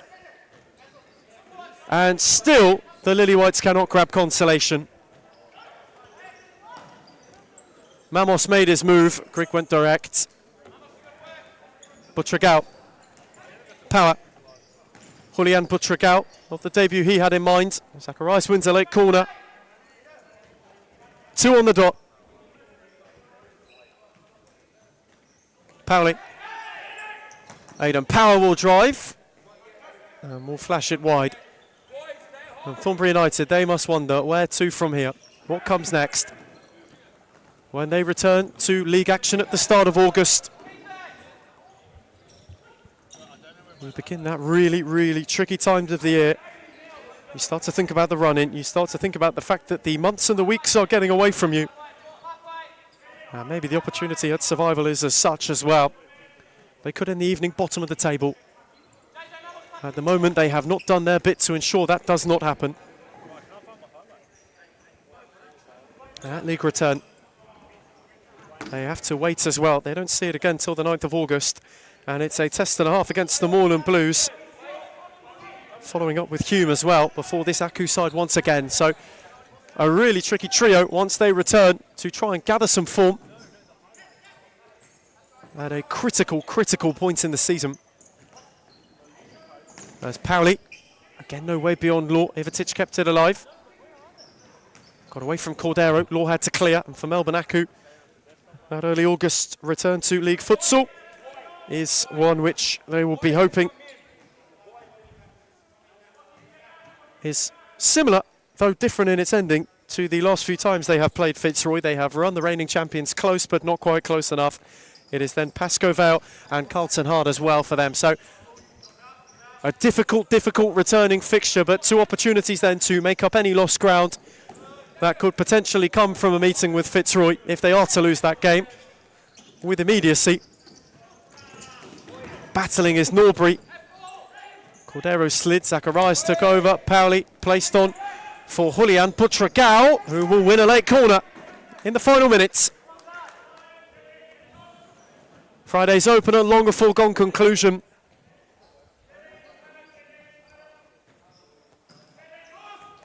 Three massive Melbourne Aku points. Level with Moreland, 2 behind Hume. Further beyond Pascoe Vale. And for Thornbury United, they are staring into the mire of the dreaded drop once again.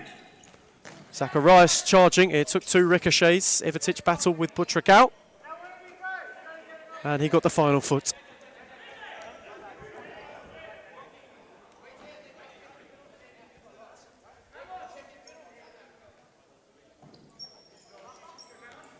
Grigg.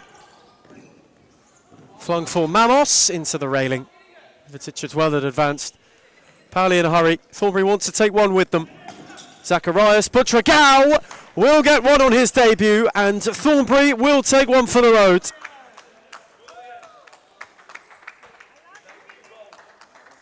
Julian Butragao has something to smile about on a night which was one that maybe he had not envisioned. The Hounds can take something out of an evening of sorrow for them.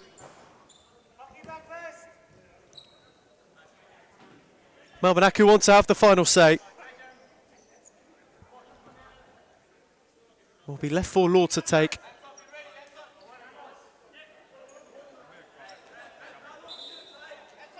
Julian Buttrick out, Liam Zacharias both being told to retreat. There's Norbury. Oh, not catch it cleanly. Montfroy long. Zacharias maybe for two for the Roads. Law concedes a corner with 8 to go. Zacharias, Pauli. Cordero away from Law. Couldn't chip over Grigg. Not once nor twice. And then the ripple with a second for the corner to be taken. So for Melbourne Aku, it is the continuation for a side in Evergreen of a true purple patch. They were at their magnificent best. They ground Thornbury United into the ground, and full time in Darwin for Friday's opening installation. It is a massive 3 points. It sets them level with Moreland and only 2 behind Hume. Full time, it's Melbourne Aku 5, Thornbury United 2.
Why do people hate Hume, and why do they hate where we're going to and heading to?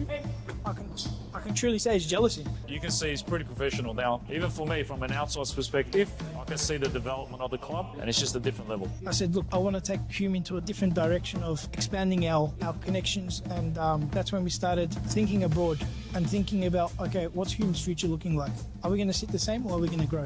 A part of any journey is learning, right? So Adam's learnt a lot, you can see. Made a lot of mistakes in the past. It was a rebuild. I took players from Championship. I took players from outdoor. Anything just to stay into the league. Obviously not to let the Hume badge fall. We took it into a different direction, which was the wrong direction. And you can see how we can transform a team within a very short period of time. It's only been, 6-7 months? And we're like a really well-oiled engine now. Going for top 3, sitting top 3 at the moment, where everyone doubted us, coming from relegation, bringing in one of the best coaches in Australia for futsal, bringing in players that are young but can shine. I think that's the best step that we've taken, pretty much. Nando came in and brought different kind of energy Obviously, I came back from injury pretty much the same week as Nando signed with us, so it was kind of like a coincidence. You can see the progress and what we've been doing for that long, how much we've improved as a club. Even when they're undermanned, even when the odds are against them, like we're fighting this season. That's the beauty. Previously, when I came, I didn't know.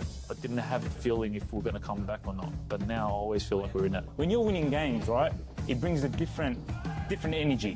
When you're winning week in, week out, or you drop points here and there, but like you're winning 80% of your games or something, you're on a high. I think it makes a really big difference to Adam. He's been unbelievable as a president, as he took over obviously last year. So he's obviously been a big part of all of this, and he's been doing unbelievable. Big credit to everyone, to be honest. We're on the right track, I believe, and hopefully we just get better from here. It's all about the brotherhood. It's all about passion. It's all about, if my brother's falling down, what can I do to pick him up? Or how can I pick him up? It doesn't matter what you do at a club. If you're there long enough, it becomes like your property kind of thing. It feels like you have a piece. You want to stand up and protect it. So I'll always want to protect this club, no matter what. We focus on everything. We focus on all the aspects. And I think that's what a lot of clubs don't have. A lot of clubs hate on us because of that. And the fact that we bring passion to the sport, there's no limit. The sky's the limit. When you have teams like Fitzroy, who's been up there and played the nationals, or you have teams like Moreland who played national tournaments as well, if they can do it, why can't we?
Why do people hate Hume, and why do they hate where we're going to and heading to? I can truly say it's jealousy. You can see he's pretty professional now. Even for me, from an outside perspective, I can see the development of the club, and it's just a different level. I said, look, I want to take Hume into a different direction of expanding our connections, and that's when we started thinking abroad and thinking about, okay, what's Hume's future looking like? Are we going to sit the same, or are we going to grow? A part of any journey is learning, right? So Adam's learnt a lot, you can see. Made a lot of mistakes in the past. It was a rebuild. I took players from Championship, I took players from outdoor, anything just to stay into the league. Obviously not to let the Hume badge fall. We took it into a different direction, which was the wrong direction. And you can see how we can transform a team within a very short period of time. It's only been, what, 6-7 months? And we're like a really well-oiled engine now. Going for top three, sitting top three at the moment, where everyone doubted us, coming from relegation, bringing in one of the best coaches in Australia for futsal, bringing in players that are young but can shine. I think that's the best step that we've taken, pretty much. Nando came in and brought different kind of energy. Obviously, I came back from injury pretty much the same week as Nando signed with us, so it was kind of like a coincidence. You can see the progress and what we've been doing for that long, like how much we've improved as a club. Even when they're undermanned, even when the odds are against them, like we're fighting this season. That's the beauty. Previously, when I came, I didn't know. I didn't have a feeling if we're going to come back or not. But now I always feel like we're in it. When you're winning games, right, it brings a different energy. When you're winning week in, week out, or you drop points here and there, but like you're winning 80% of your games or something, you're on a high. I think it makes a really big difference to Adam. He's been unbelievable as a president, as he goes obviously last year. So he's obviously been a big part of all of this, and he's been doing unbelievable. Big credit to everyone, to be honest. We're on the right track, I believe, and hopefully we just get better from here. It's all about the brotherhood. It's all about passion. It's all about, if my brother's falling down, what can I do to pick him up? Or how can I pick him up? It doesn't matter what you do at a club. If you're there long enough, it becomes like your property kind of thing. It feels like you have a piece. You want to stand up and protect it. So I'll always want to protect this club, no matter what. We focus on everything. We focus on all the aspects. And I think that's what a lot of clubs don't have. A lot of clubs hate on us because of that. And the fact that we bring passion to the sport, there's no limit. The sky's the limit. When you have teams like Fitzroy, who's been up there and played the nationals, or you have teams like Moreland who played national tournaments as well, if they can do it, why can't we?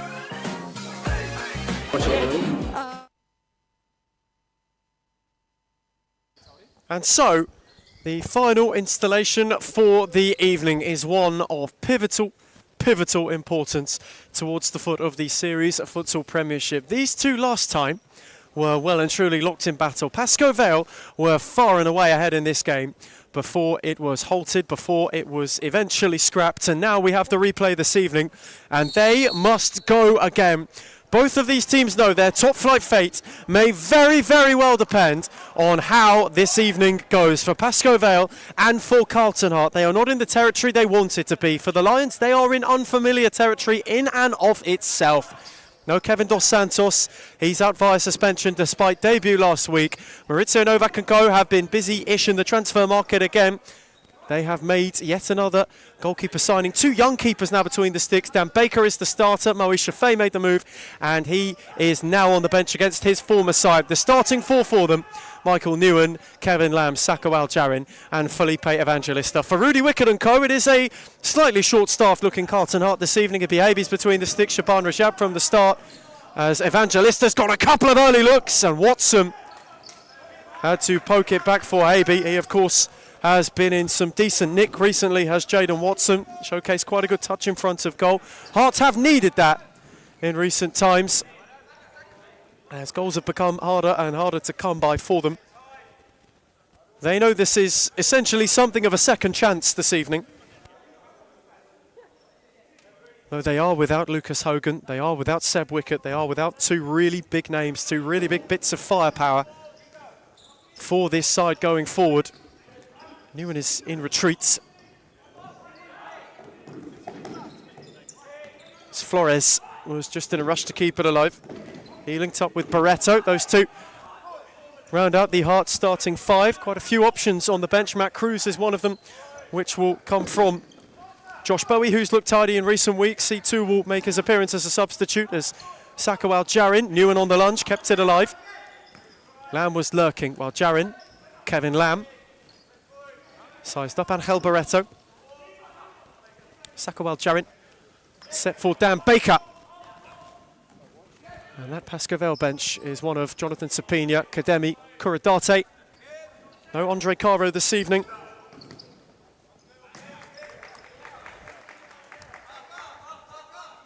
Plenty of options, plenty of firepower for the Lions to look to if they are in fact in need of something. Carlton Heart themselves slightly undersized, slightly undermanned. Matthew Rodriguez, Peter Karakis, all coming from the touchline as well. Newen battled while Jarin took over. Kevin Lamb. Now for Michael Newen, who clipped it on gloriously for Lamb. He rattled one across, and Habe was there to deal with it at the near post. This game in particular, in its initial installation, was something that looked like a bit of a Pascovel renaissance. As while Jarin was motoring, it got a flick off Lamb on the way.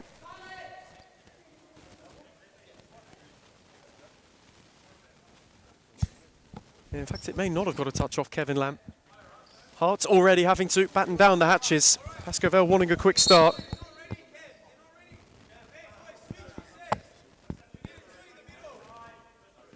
Lamb's take. Newen, while Jarin beyond Watson and stung the palms of Habe before warding Rajab away for a corner. That was brute strength and pure explosiveness out of Sakawal Jarin. His corner taken for Newen. Set for Lamb. While Jarin was lurking, Rajab got a foot in. Barreto helped it on its way. And the Lions are looking to pounce from the off. Similar to how they did on the original installation. Newen with Fizz. Cleared away for Barreto, who is on the charge. Without runners further forward, Angel Barreto had two to go around and tiptoed terrifically. It was industrious. Watson's press evaded by Lamb, who then gave it away. Newen came crashing, and it will trickle out of play. That is the other edge of the sword.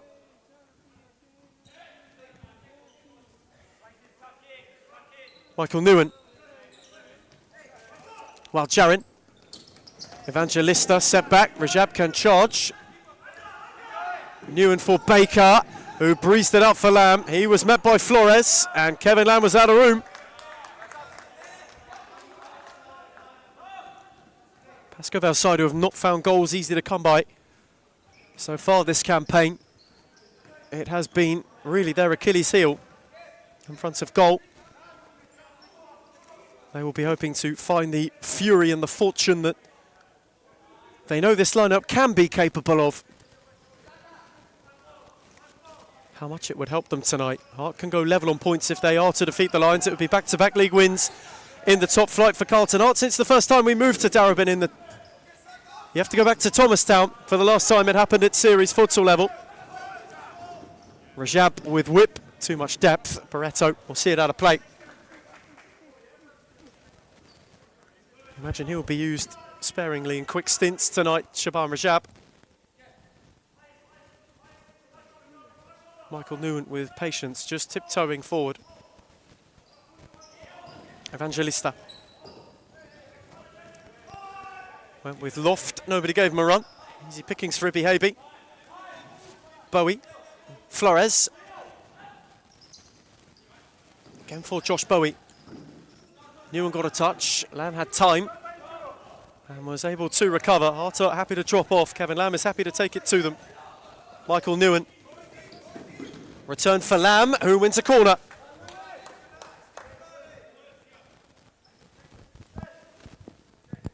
A probing Pascovel start. See if they can set their way through. Lamb, Newen drilled low. Habe had to intervene. It broke for Barreto. who threaded for Watson. Bowie lurking, Baker quickly off his line. Michael Newen went to spear, Bowie got up. Newen recovered. Both of these would have kept an eye. Evening's early result. Pascovel, they can pull clear of Thornbury and of Hart with a win tonight. This ride at the start of the campaign, not something we thought we'd be saying when they made the moves of Sakawal Jarin in particular over the summer. Has been an active winter window too. Flores, Bowie, Barreto. Beyond Newen, who recovered wonderfully and steered it away from Lamb. Watson, Flores, Watson wanted it back. Bowie for Luis Flores once more. Tried to ward off Wild Jarin and couldn't find a way further forward.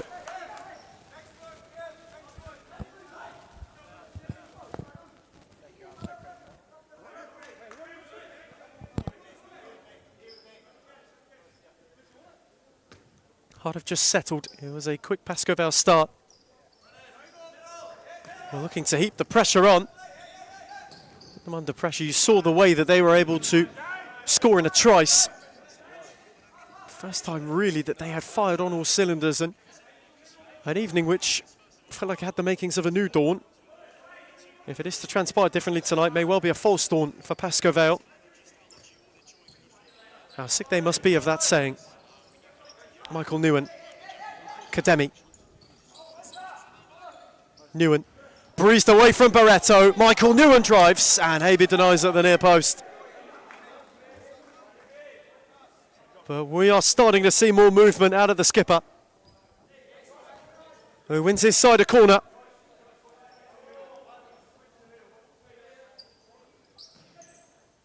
Newen with depth, Evangelista. Felipe will drive, Habe will save, Kademi will crash it, and Habe will deny magnificently at the double down low. Bowie, Evangelista tidy, Newen composed, Kademi can carry. Set back for Felipe Evangelista. Michael Newen. No way beyond to find Wild Jarin. Flores shot the door, Newen got a foot in. Barreto got the final touch.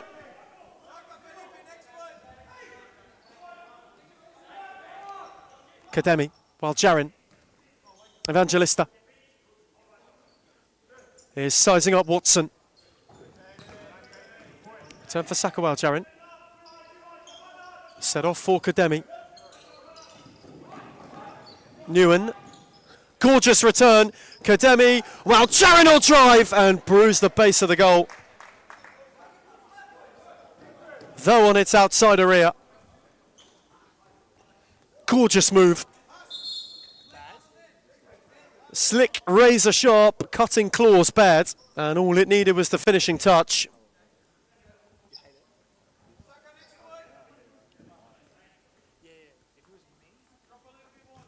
Pascoval prepping a change, Julian Vu getting ready. Here the final bench members, Sapina instated and picked off immediately. Kademi. While Jarin, away from Cruz, Sakawal Jarin steered back, set for Kademi, out for Kuradate. Watson read it well and got away from Sapina. Jaden Watson on the charge, through Wild Jarin, and Kuradate will see it out of play. Just for a moment though, Jaden Watson was going on a wander and thought he might have been in a wonderland.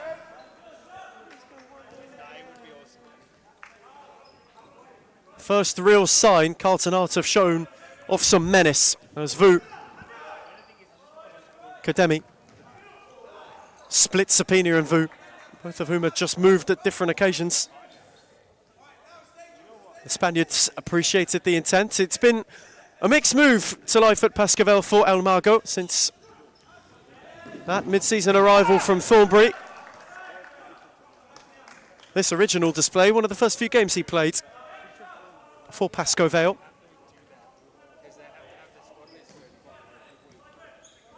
Still wanting to make his mark, truly. Kademi, Sapina. Bowie did well, Rajab was smooth, Cruz. No way beyond Jonathan Sapina, who did superbly to keep it. Kademi. Had a look at Shaban Rajab. Haby cleared it off Kademi. Bowie lost out. Vu followed in. And it clattered in off Kuradate and out of play. Rudy Wickett and Flores both not best pleased about the contact Shaban Rajab received. And here is Rajab now. Kuradate got a foot in. Vu rekindled. Away from Watson. Then Bowie. Baker.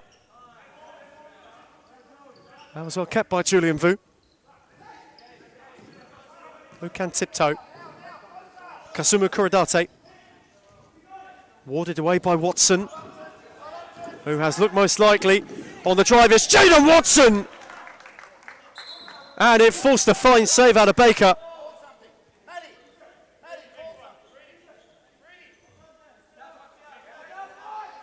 Terrific from Jaden Watson. The run and the drive, and it needed elasticity from Baker. Corner set for Watson. And well read by Kademi.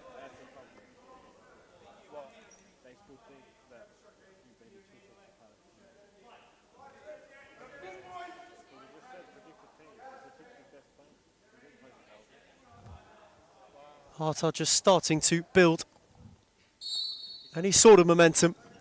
Set for Watson again. This time it's Kuradate's turn to intervene.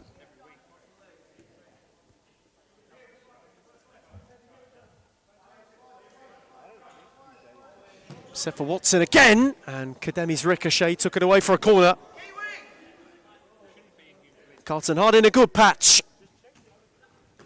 Watson. Bowie. Good read from Sapina. Spaniard stepped in at the right time, moved it on for Vu. Space open for Kademi, who switched for Sapina. Kademi, Kuradate. Kademi gave it a poke, and Rajab was in the way. Pascoe knowing now. Coming into this game, they are 14 points off of safety. Can keep that gap at 11 with a win. Though if they were to lose this evening, they go 11 on points with Hart. They'd stay ahead on goal difference, bar a battering, as Kademi will drive. Not once, but twice. Barreto with a good read, and his footwork and momentum only took him out of play. Kuradate. Measured for Sapina, whose touch was smooth. Rajab's challenge smoother, and now Barreto is bustling. Kademi proved too far, and in was Cruz at the near post, who stole in on an error. And that was nearly Carlton Hart's moment. Oh, so close was Matt Cruz, who really cruised in at the near post and nearly found himself on the end with a flourish. Kademi, good ball. Sapina returned it, and Kademi's fluffed his lines. Two brilliant looks, one at either end, and somehow we are scoreless. That was lovely from Sapina. Kademi initially too, and then the finish, he just leant back at the wrong moment.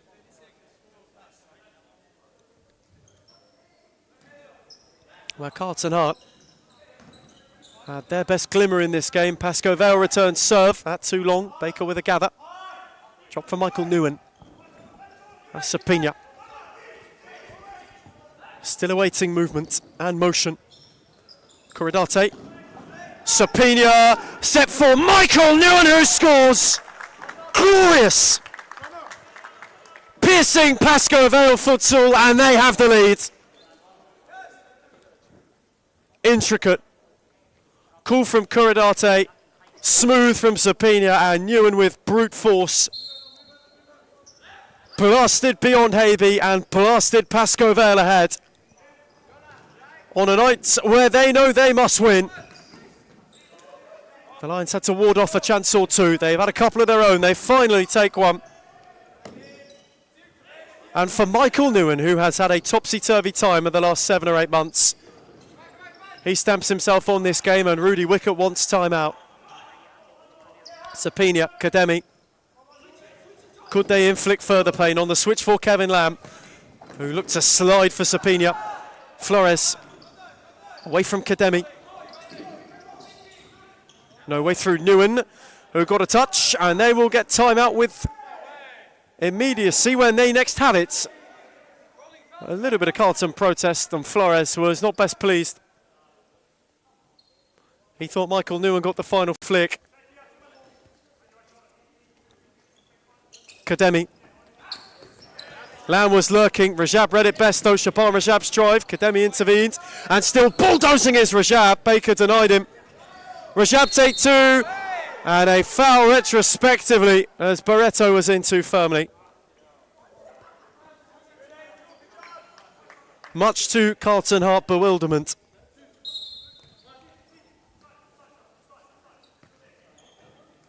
Another let-off for Pascoe. Newen. Sapina. Return for Michael Newen. Sapina searching. He has looked lively since coming on. Kademi. Newen.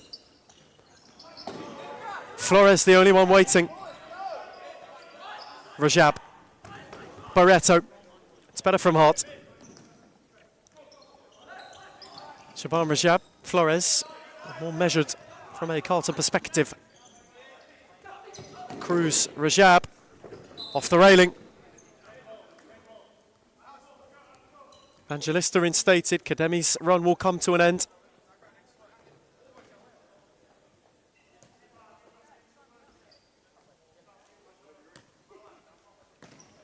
Evangelista got it back from Newen, has got Cruz to go at. Sapina, Felipe Evangelista. Lamb. Now Sapina. Newen, Jonathan Sapina just drifting, as was Evangelista.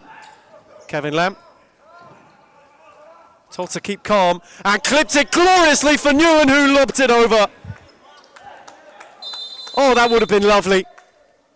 The lift from Lamb was luscious, and it just needed a finishing touch. Carlton Heart now get the timeout they want, but Pascoe Vale have got two glorious opportunities. They took one courtesy of Michael Newen. He's the difference maker as Pascoe Vale lead Carlton Heart by a goal to nil.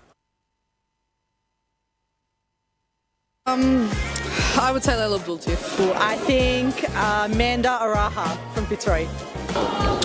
Claudia Fuscalzo. Oh, I'll be biased. Reed Jacobs, because she doesn't even know what she's going to do before she does it, let alone us. But then from across the league, Alexis from Fitzroy. She's too good. And Karina's alright.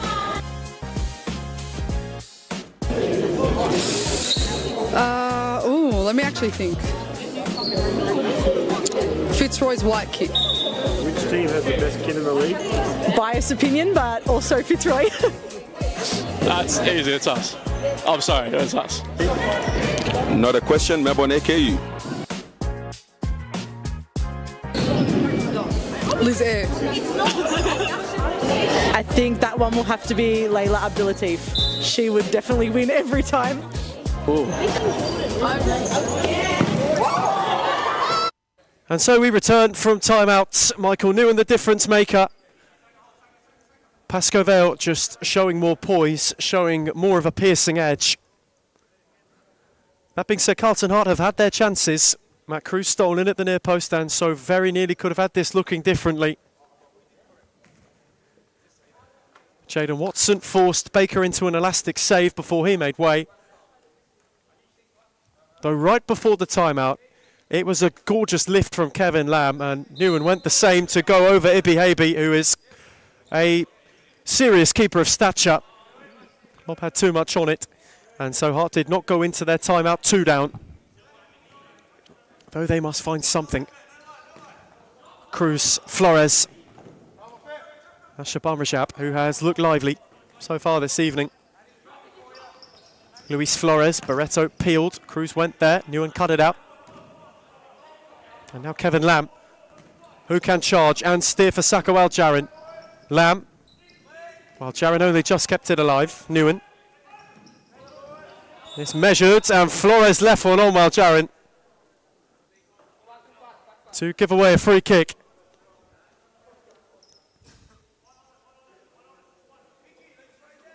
Saka there to wear one.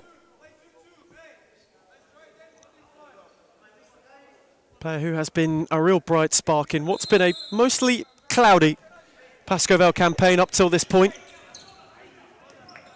No one has found the net more for the Lions. Not only in the league, across all than Sakho Al-Jarrett, though. Evangelista is driving, Lamb was lurking.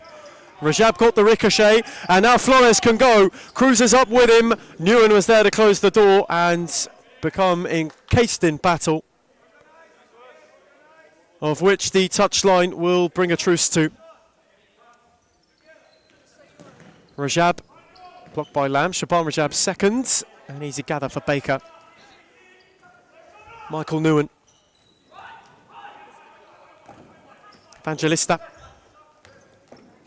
Again teasing Barreto.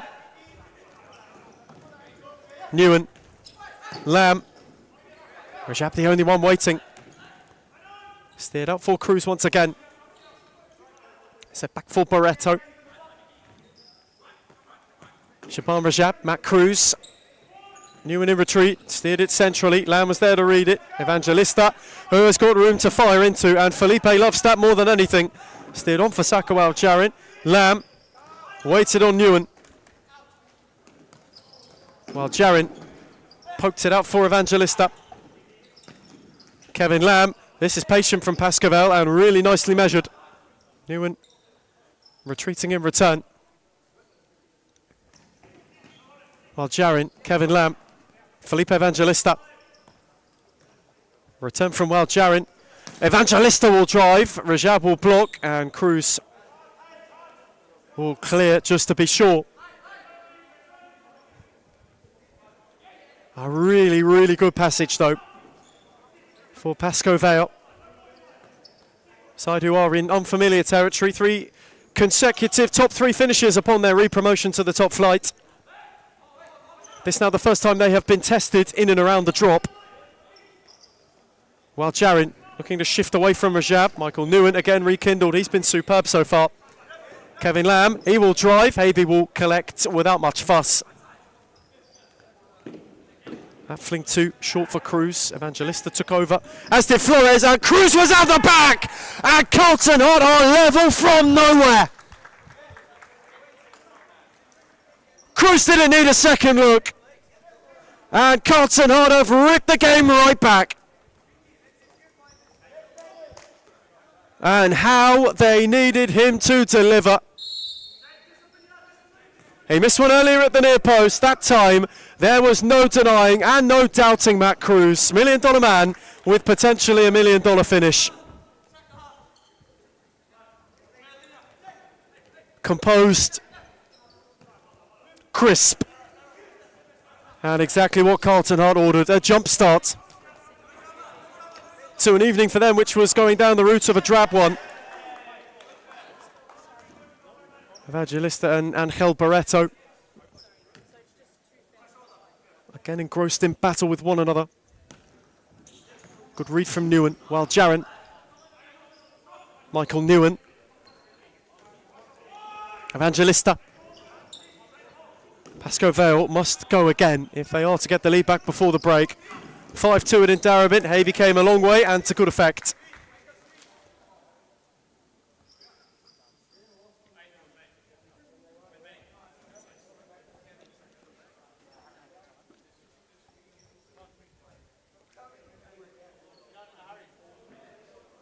Felipe Evangelista just sauntering back to the touchline to get things underway once more.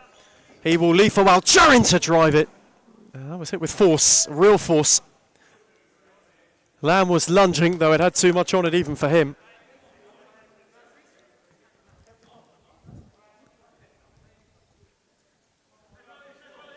They have been unable to probe too much since Hart got level, have Pasco Vale.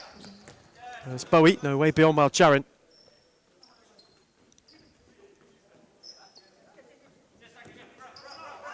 Flores.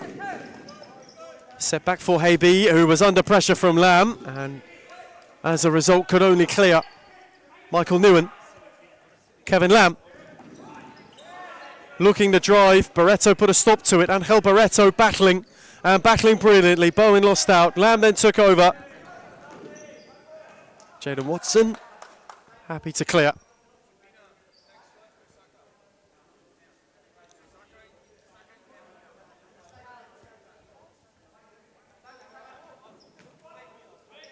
Newen. Switch for Evangelista, on for Lamb. No central runner. Hebe gave a shout early, where he will flick for Watson, who got a touch. And Baker was alert, and it was straight at him. Newen in retort. Hebe came a long way once more, and another piece of really good judgment from him. Barreto went to turn. Lamb got a leg in. Newen took over, unable to spin Bowie. It fell for Jarin. And now Saka can storm. Away from Bowie. Saka Jarin nearly round the lot, and it needed a lunge from Watson. Just to put a stop to what was making into another Saka Jarin special.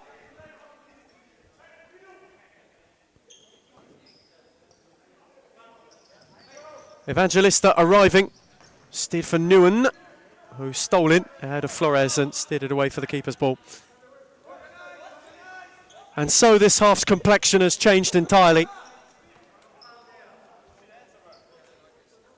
First quarter of an hour, Pascoe Vale with a dominant display. Carlton Heart have really ripped themselves right into this game, following that leveller. Newen was pressing, recycled to Bowie. Caracas found him well, while Jarin took it tidily. Saka Jarin is marching, and Bowie's challenge was really well timed.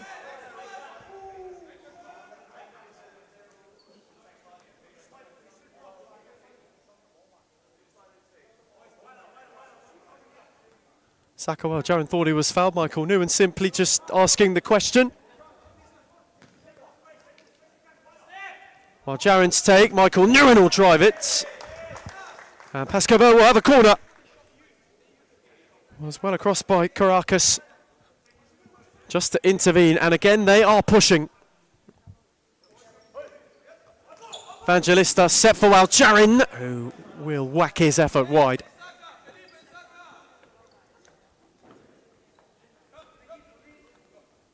And with it, it may well bring the stint for Jarin to an end. Similar for Evangelista, Corradate, Sapina, the two instated, and it left the space for Watson, who will blaze his effort away. But they were caught entirely short, and Carlton Heart nearly to full effect took advantage. Kademi, that's a lovely ball, and well taken by Sapina. The flick in return, telegraphed by Caracas, and Hebe had to clear.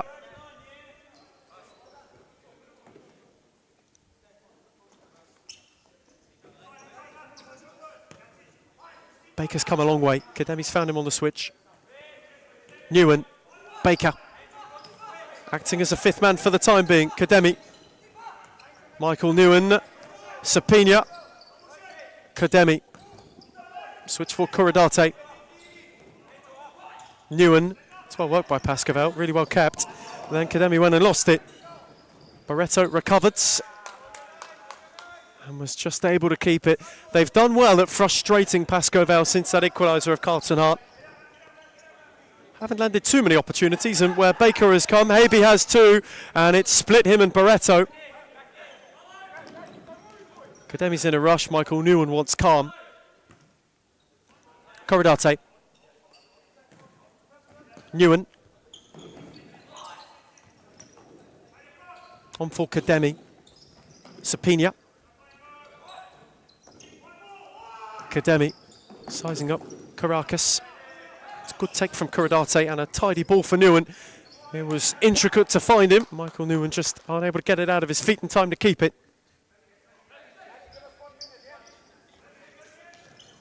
Bowie unable to clear. Newen in the way. Sapina sat him down with superb ease. Did Jonathan Sapina, who just put Bowie in a bind.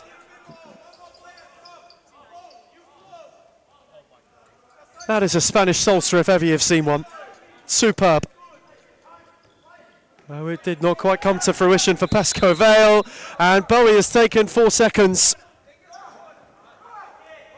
Carlton Heart just having a couple of ill-afforded lapses at the end of the half, and Maurizio Novak wants timeouts, which he will get with immediacy. Tick over 2 to the break. When we come back, the only goal since is the leveller from Matt Cruz. It's Pascoe Vale 1, Carlton Heart 1.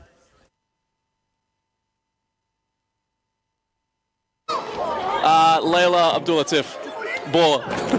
If I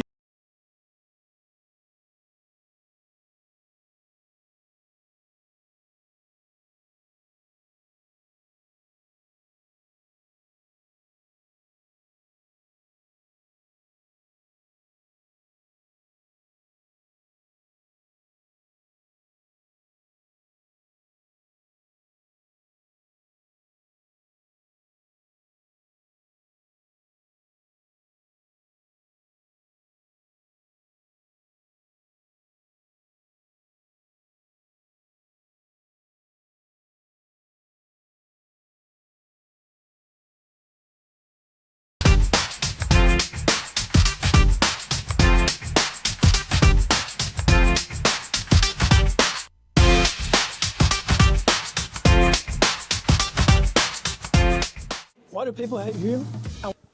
And so returning from timeouts, final time before the first half's conclusion. Carlton Heart have wrestled themselves into this game and now are proving frustrating for Pascoe Vale to break down. Where they were 8-1 down at half-time in this initial installation, Rudy Wickett and co will be delighted. No Lucas Hogan, no Sebastian Wickett this evening. No Kawankura, they are holding their own regardless. Kuridate, Sopina, wanting to spin Barreto, and lost out. Angel Barreto could be in behind. Newen was rushing, Sopina left a leg in and gave away a free kick.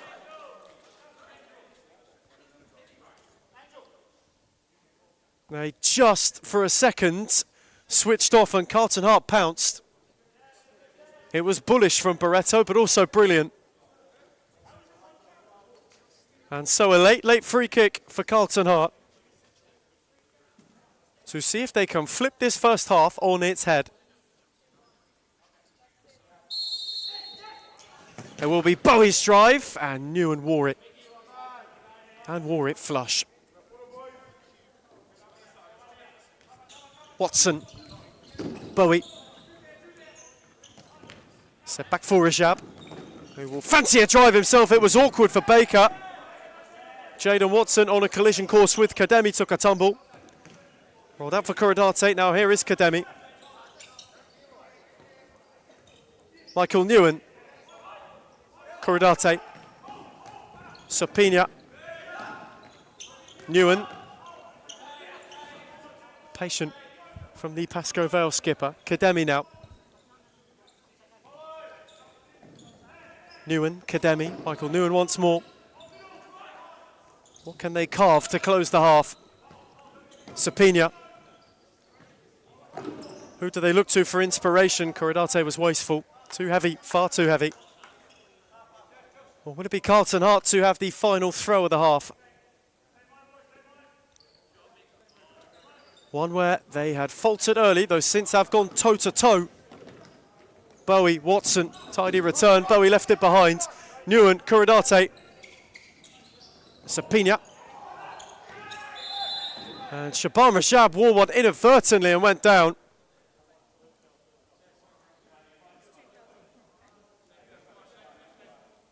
And Kuridate was unsure.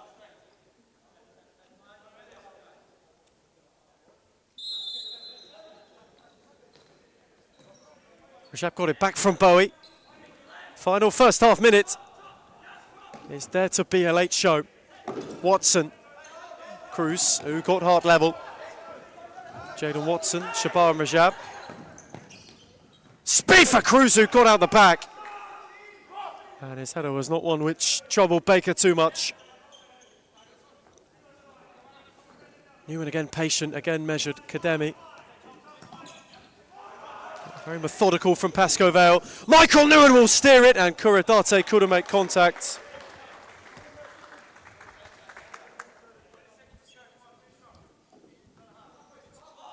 Though they came oh so close, and Rudy Wickett will then go on the long chase. Had the second attempt to find that for Ibi Habe. So for both of these two, they know that 3 points may very well feel like 6 this evening if they are to go and get them. Going into a League Cup break as well. Watson, Bowie, good challenge Kuridate, and now Sopina, who can storm late in the half. Was waiting on runners, Watson and Rajab warded him off. 9 seconds.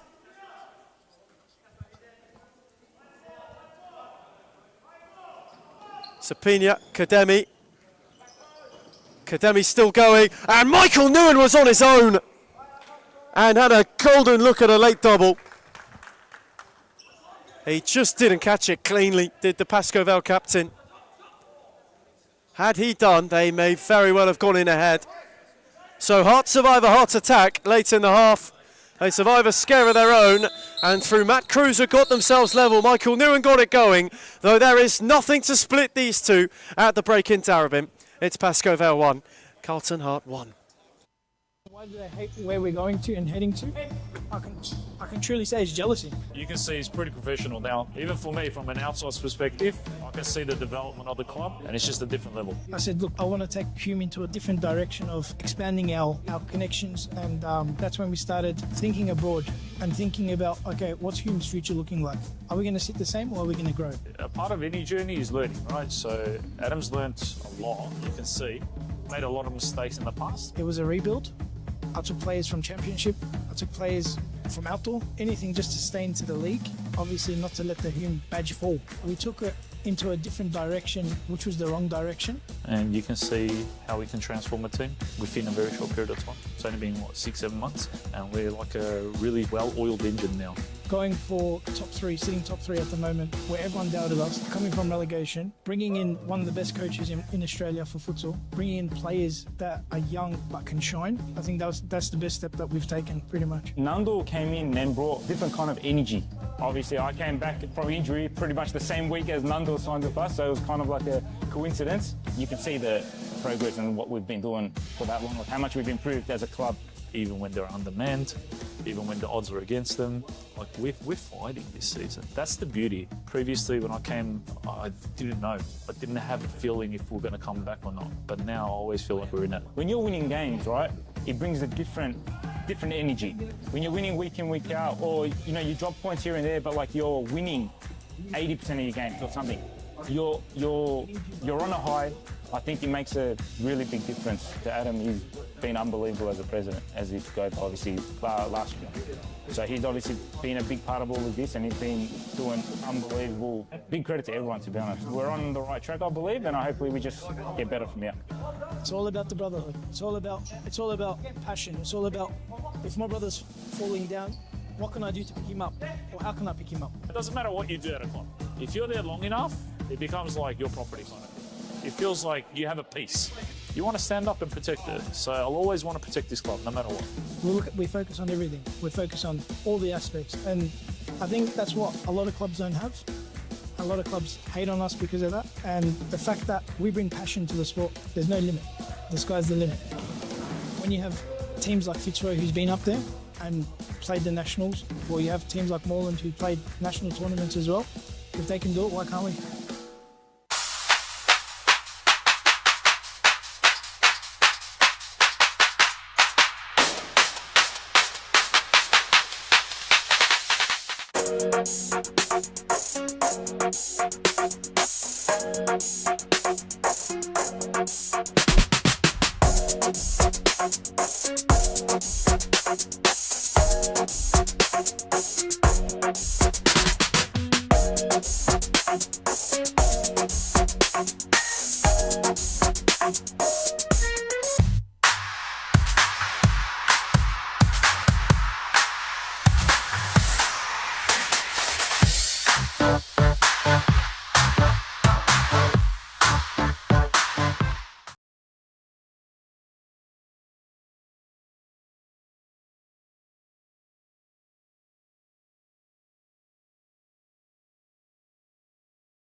She is not. And so 20 minutes then to find a winner on a night where for either 3 points will feel like 6 Michael Newen got it going, and it looked as though for Carlton Hart a similar script was unfolding as to one that we saw not too long ago. Though Matt Cruz put a stop to all of that, and it means we go in right where we started. Lock level between two teams who have really not had the start to the year that they would have wanted. This now the halfway point of the campaign. Both are knowing that if something is to be spun around, it is to happen now. You can never get out of jail too early. As Evangelista, Sapina, Newen, they want a fast start. Pascoe Vale, good challenge from Watson in retreat and away by Rajab. And Mauricio Novak was quite animated at the break, wanting his side just to play with more patience, but also with more pace. And perhaps had been showcased at times. It had been a very methodical approach for Pascoe Vale in this first half. Newen had led the charge and had led it well, and he speared it out wide for Evangelista. Michael Newen, Kevin Lamb. No way through Cruz. There's Baker, came the long way. Sapina, Newen, that's nicely done. And now Kevin Lamb on the switch can benefit. Evangelista centrally, he went to steer it to him. Oh, Felipe made his move too early. Carlton Hart chasing back-to-back league wins. This would be some scalp.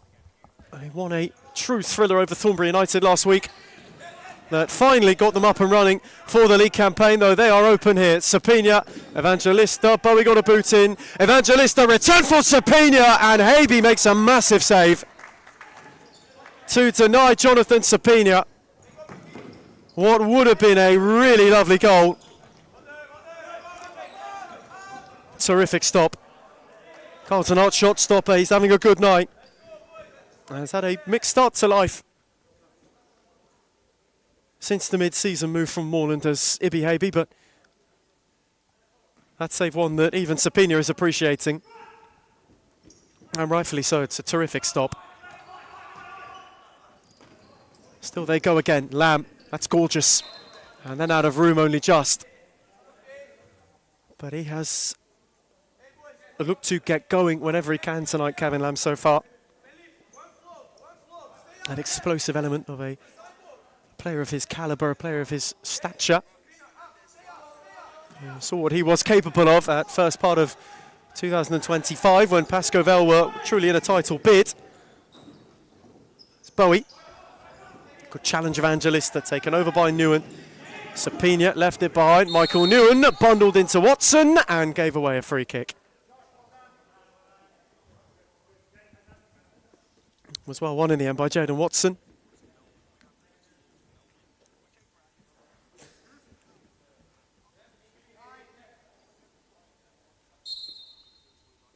The last thing either will want is for this half to set uncomfortably as Rajab hit it uncomfortably for Baker, who readjusted in the nick of time to deny Shaban Rajab. Carlton Hart corner, Watson's take. Fell for Lamb, steered out for Sapina. Cruz got off the opportunity for a counter. Newen hurriedly, read by Rajab, who is on his own. Shaban Rajab was blocked by Newen at the last. This now becoming a test of Pascoe Vale nerve as well.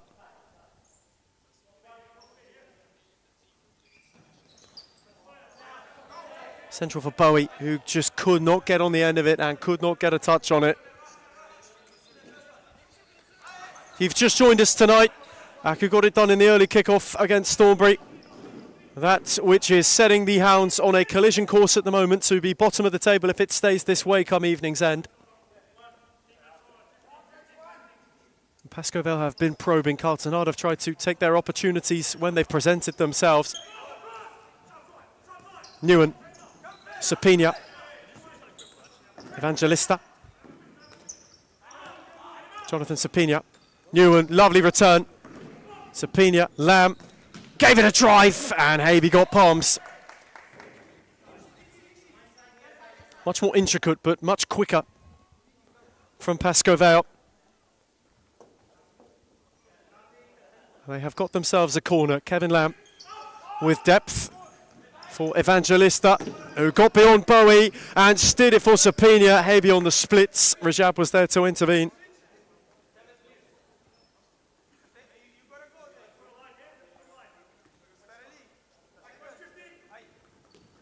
Evangelista tried to drill it to the back post for Newen, but there was no arrival.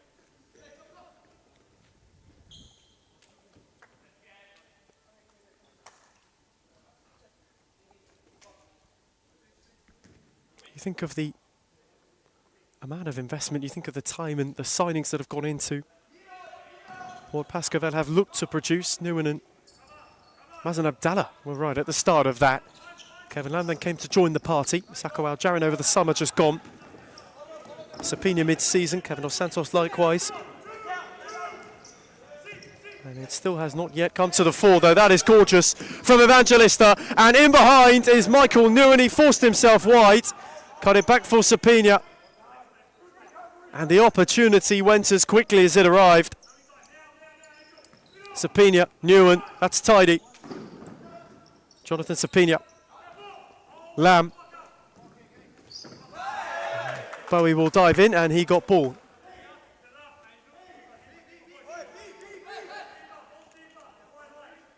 This is a second half of serious Pascovel push. Evangelista on his own, caught it sweet. And just crashed it over the bar. Maurizio Novak knows that was a good look. Kademi getting readied. Cruz, back for Bowie. Flicked in return for Cruz well. Caracas kept it moving. Cruz got the final touch. Carlton have just not been able to have much sustained pressure and much sustained possession this evening. For the most part, their attacks have come and gone in bursts. It's been that kind of night for them. Had to try and grab what they can on the counter. As Newen. Evangelista. Michael Newen. Lamb's return. Newen. Baker. Tried to spear for Felipe Evangelista. It was far too firm and far too far away from him. Barreto. Able to steer it beyond. Kevin Lamb, Michael Newen. Steered on for Sapina. Just tried to ward off Cruz. Newen. Lamb got away. Steered for Sapina, who again was crowded. Set for Evangelista, away from Cruz. Corner. They are getting closer and closer and closer. Still they cannot find a way through. Evangelista's corner. Pascovel heaping the pressure on. Michael Newen got under it. And that may be putting it bluntly.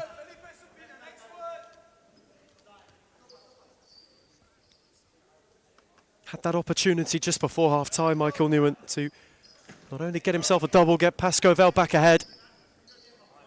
One where he just scuffed an effort, did not catch it cleanly. And what weight that could prove to carry if this second half stays locked in stalemate. There's Newen. Again wants to drive, again Rajab is there to block, and this time put Michael Newen under some duress. Baker, Lamb. Touch away from Barreto, Newen, that's slick, and Sapina benefited. Jonathan Sapina now, charging at Shaban Rajab. Evangelista. Those two wanting to link up well. Sapina couldn't set it. Barreto picked his pocket, and now the charge is on the other way. And held Barreto, the angle tightens. And always with that touch to set it up, was setting him wide. And Sapina's stint will come to its close. Kuradate will be instated, likewise Kademi. Breathers for Evangelista and Kevin Lamb as well. So triple change while Jarin back amongst the fold. Jaden Watson's getting readied for Carlton Hart to come back on. Kademi with height, Habe with bravery. Kuradate with haste, though not enough of it. While Jarin again was not able to drive away further forward. Won in the end by Limberatos. Another one of the Hearts Academy prospects that has come through. While Jarin motoring. Caracas just ordered him out of room.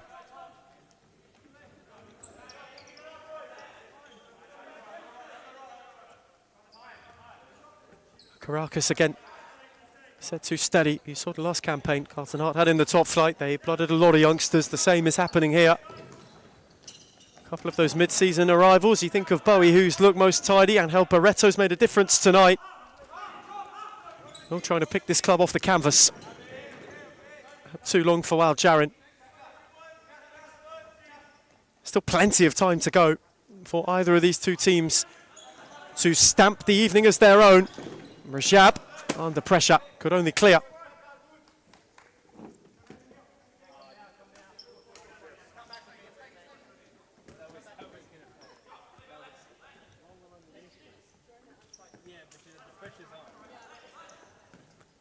Rajab on for Flores. Stayed for Watson. Angelista held him up.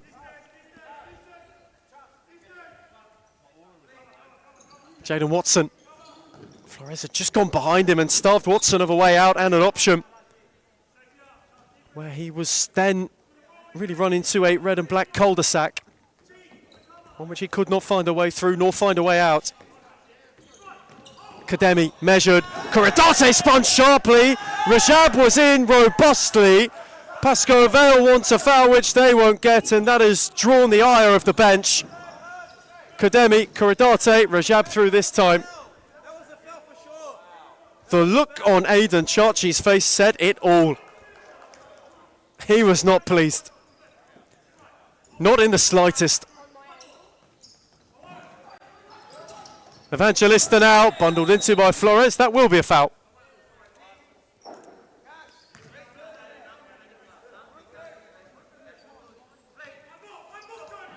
Well, Jarin. Charging at Limberatos. Silky from Saka. And Limberatos in return held firm. It's terrifically done by the youngster. Limberatos then just having to retreat a couple of extra yards for good measure. Kademi will drive. Habe beat away at the near post. Limberatos lost it while Jarin, Evangelista. Beyond Flores. This time Corridate still twisting, still turning, grappling with Rajab. They cannot find a way through. And it for Pascoe Vale is just starting to become most frustrating.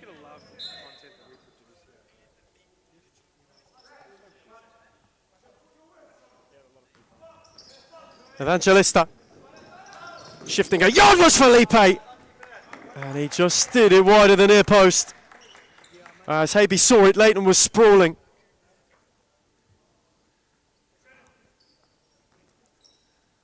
The best look they've been able to carve in this second half so far. They were inches from finding the lead back. Kademi up. Limberatos under immediate pressure from Wal Jarin, who has made his life difficult so far this half.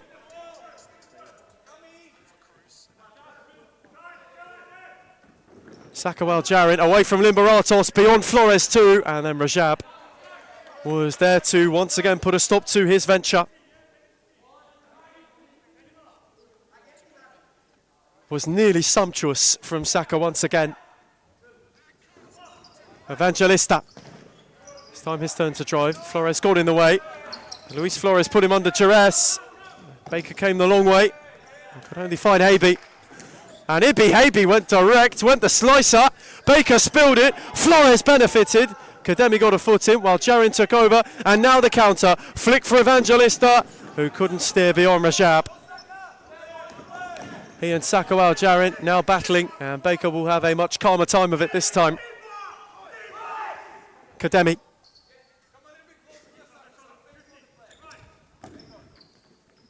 Evangelista.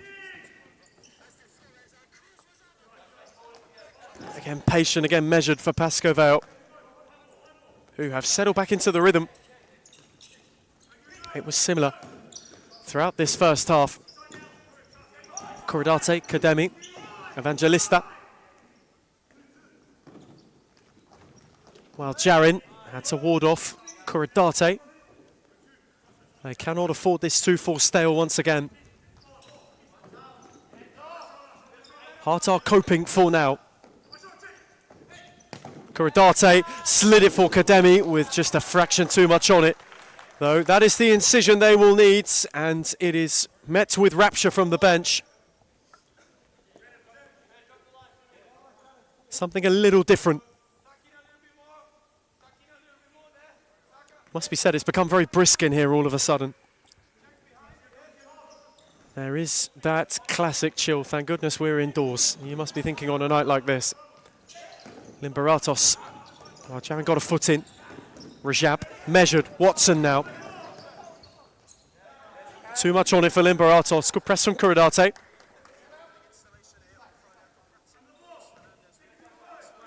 Nearing the halfway stage of this second half. While Jaron, Evangelista, that was a lovely flick. And Kademi went to crash it. No, crashed it wider than near post.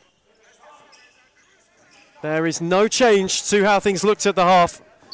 And this is a second half that has, in truth, been cagey. It has been close. It has been tightly fought.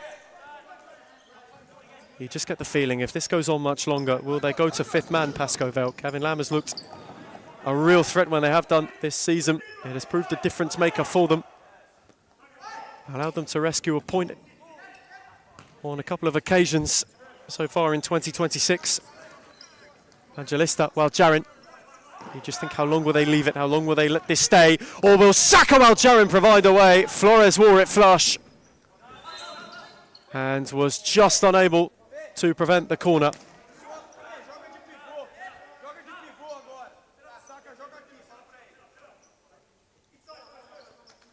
While Jaron's take, pressure is mounting, it is rising. Evangelista, Kademi. Evangelista once more, Kuradate just dropping off for him. Kademi clipped it for him, and Kaz Kuradate out of room eventually. Not a timeout used. You can feel the tension just building inside DCSS. Drawing the eager eyes not only now of Aku and Thornbury, who played before them, but of Moreland, of Fitzroy, of Hume. A lot of eyes on this particular fixture. Bowie measured. Kuradate knew not a lot about it, and Watson made life a menace for him. He kept his cool well. Evangelista poked back for Jaron, who speeded for Kuradate. And his leap, had it been a little higher, might have got a flick to trouble Havey. Bowie, while Jaron left one in. As did Evangelista on Watson, and Hearts have got two down.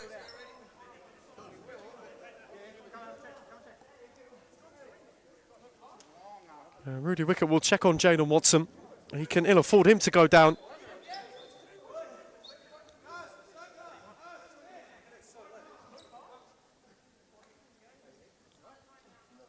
Bowie and Cruz just asking the question of if there's any further reprimand for that particular challenge.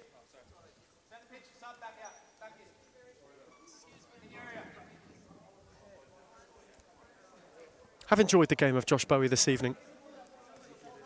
Someone who has been physical, but for a man of his stature, he's got a very deft touch. And just for the time being, a yellow card will be issued as well.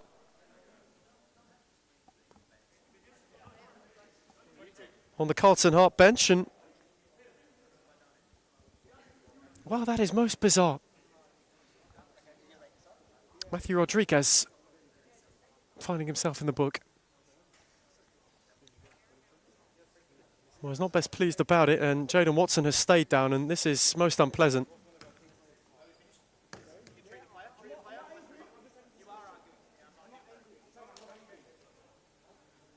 And still there is a discussion ongoing. Shaban Rajab and Adrian Attard just having a chat. Rajab making the point he's simply discussing here. He's acting as a diplomat.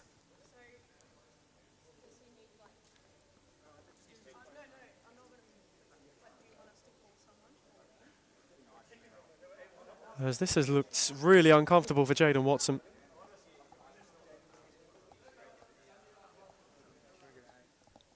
And just while he gets tended to, we might go to a break quickly. Number one for sure. Series.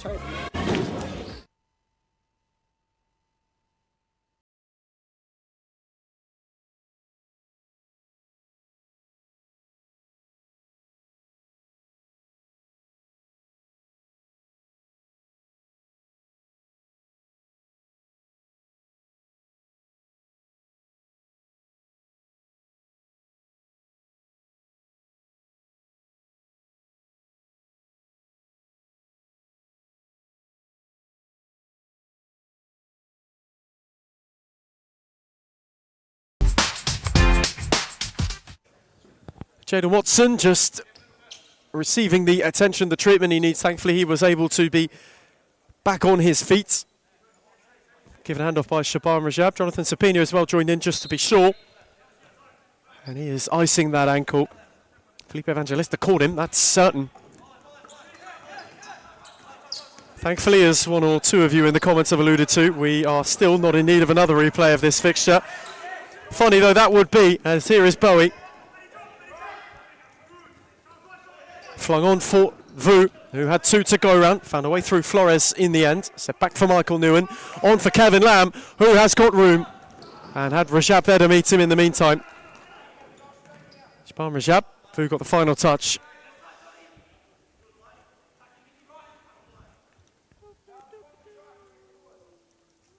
This promising a truly tantalising close to the evening's entertainment. These two at the moment locked level, immovable and irrepressible really. Good flick from Cruz, Lamb was lurking, Flores left a hand in and for it will find himself in the book.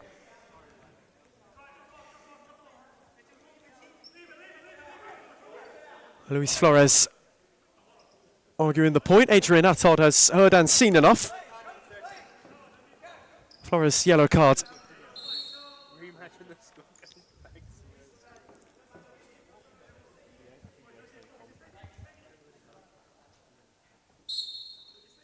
Aidan Chachi momentarily up. He's got the timeout slip in hand. Maybe for a glance at the clock, though.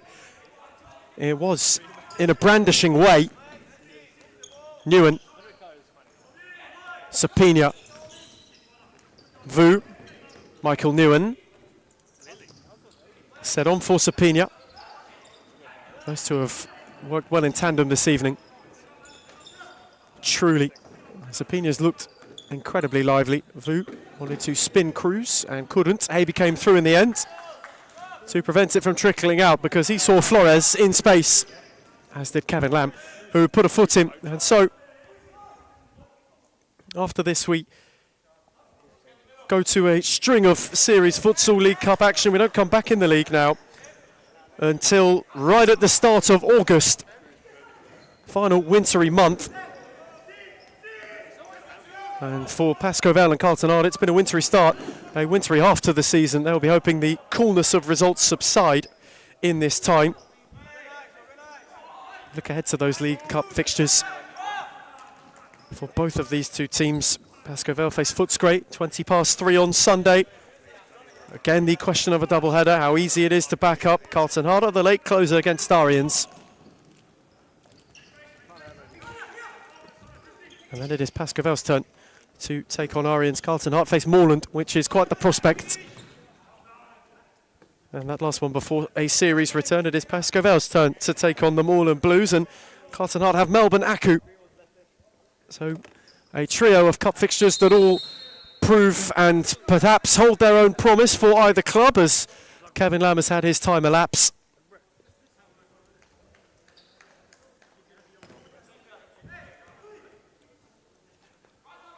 For the first time tonight, it is a game of fine margins. I wonder how fine the margins could prove to be. Flores, Habe, Sapina was lurking. Habe just put too much on it for the Spaniard. That's with Fizz. And set back for Cruz. On for Bowie. Given away to Michael Newen, who was waiting and warding and was entangled with Bowie.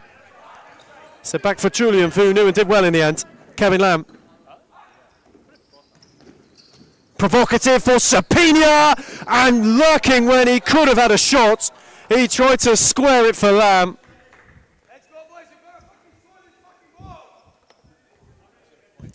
I'm sure you could hear what Maurizio Novak thought of that. Sapina had all of the room to shoot. Habe had the angle closed down. Baker is up. He will have a drive. Sapina was tumbled. And Bowie goes to help him up. A chaotic couple of minutes for the Spaniard. Flores moved it on for Rodriguez. It was then flung long for Sapina. Matthew Rodriguez got back, that's tidy. And Flores could charge. Rodriguez on the overlap. Bowie held up, Vu slid in.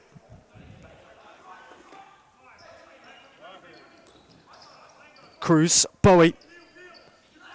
Carlton Hart now having a bit of a spell. Rodriguez was tidy. Got it back from Cruz. Those two worked wonderfully, and Matt Cruz just on the turn. Let it trickle beyond him too far and out of play.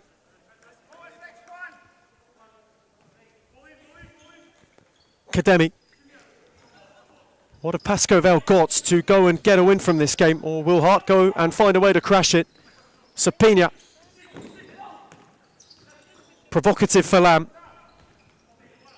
No way through Rodriguez. Not once but twice he got a foot in. Kademi forced to retreat for Baker. They are doing enough at hanging in there at the moment. Sapina threaded. Newen fancied a drive and Lamb launched a leg though wasn't able to connect.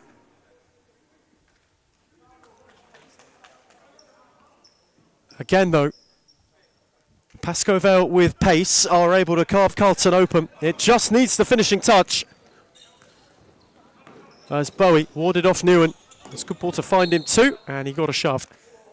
In the end from Michael Newen, who will get himself a yellow card.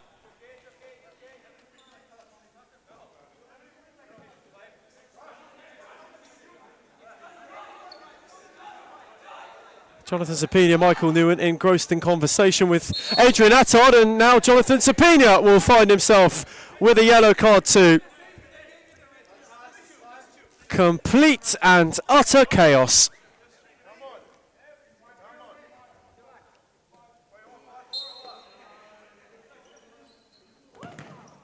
There is truly never a mild moment with Jonathan Sapina. That is a gorgeous touch though. Lamb wanted the return. Bowie on the slide. Rajab was lurking. Newen picked it off. Brilliant challenge from Bowie. And now the counter is on. Rodriguez is with him and Sapina. Oh, gorgeous with Newen as well. To just release the pressure. The game is stretched. Kademi waited on Newen to advance. Maybe waited too long for the counter. Steered in the channel for Sapina. Good return for Michael Newen, who will drive. Lamb was lurking and has steered it wide. Habe got down. Timeout Carlton Hart, who with just over 5 to go are clinging on for a point. Bowie is on his haunches as we go to a break. Pascoval 1, Carlton Hart 1.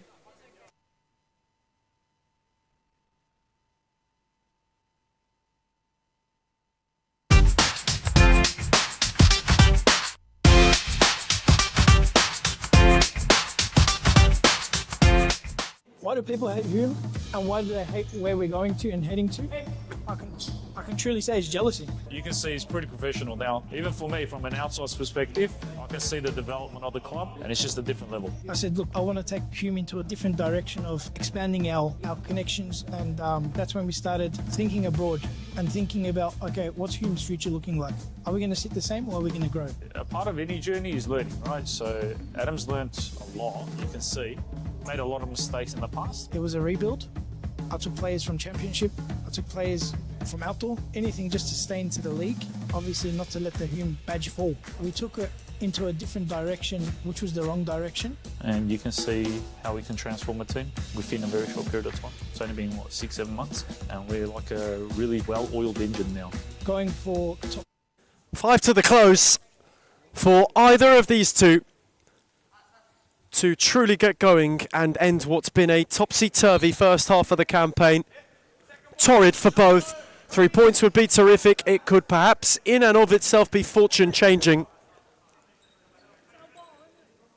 Since Matt Cruz got Carlton Hart level, they have battened down the hatches. They have really, really soaked up everything. Evangelista, Michael Newen. It's a night where we've seen him really spring back to life in patches. Gibson gets it with Kademi. Oh, that's brilliant. Kademi was round the outside. Cruz was alert. Pascoval have a corner.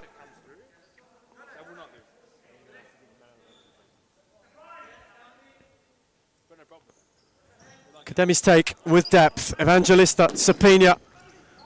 Wanted Felipe to return. Rodriguez and Rashab slid into one another, and Habe kept his wits about him, and those two at the end of a bit of friendly fire have caused each other personal cost. And this is something. Kevin Lamb's got the fly kit on the Pascoe Vale bench. They could be going fifth man.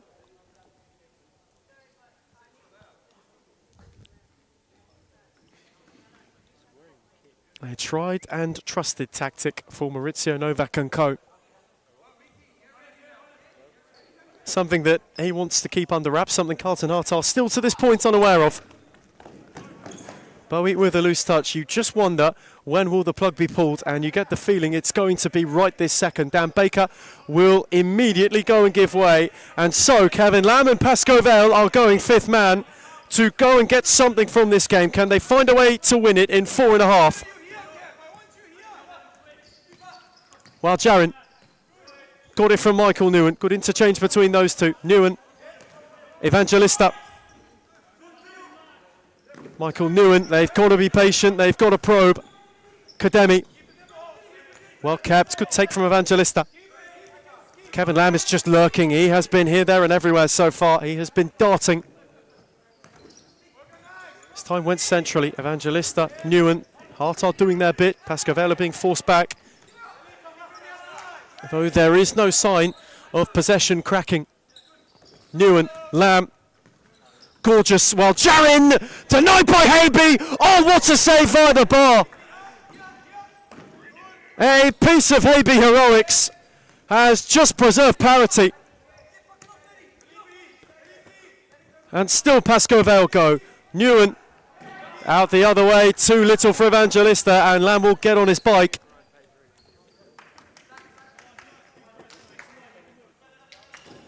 If that is a symbol of what is to come, though, Hearts are in for a long, long time that's remaining. Or can Bowie pinch it? Cruz is on his own! Baker denied him! And Bowie belted it in! Smash and grab on the rebound! Pascoe Vale dumbfounded. Carlton Hart elated.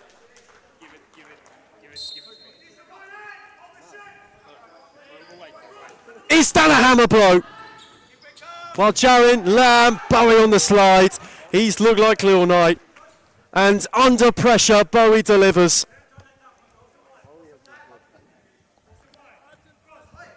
Harder flipped it round. Evangelista, Lamb driving. Cruz has got a vacant net. Kevin Lamb made sure he couldn't get a shot away. Evangelista, Kademi.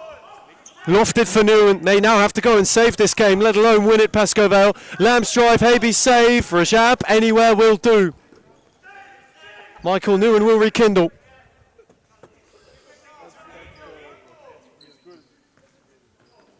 Kevin Lamb, Newen. All of a sudden the urgency. Kademi, Michael Newen. While Jarin, Lamb was arriving. Matt Cruz, Bowie. While Jarin's in retreat. That's brilliantly done from Sakawal Jarin to win and not to give away a foul. Moved on for Kevin Lamb. They are hunting. While Jarin with whip, denied by Haby, out to Newen. Lamb, not intricate. Cruz can give it a poke. Newen's there to prevent it. And Rajab got a foot in. Body on the line stuff with 2 minutes 14.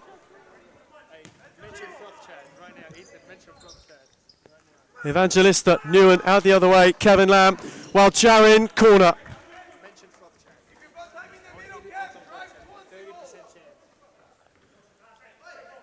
And you just wonder, all of the predictive tools that could have been used for this game. If you looked at Froth Chat beforehand, Pascoe Vale would have come in just as favourites, though. That has flipped on its head in the time that's transpired. Kevin Lamb went through the legs. Ibi Haby could have a go. And Newen was quickly back.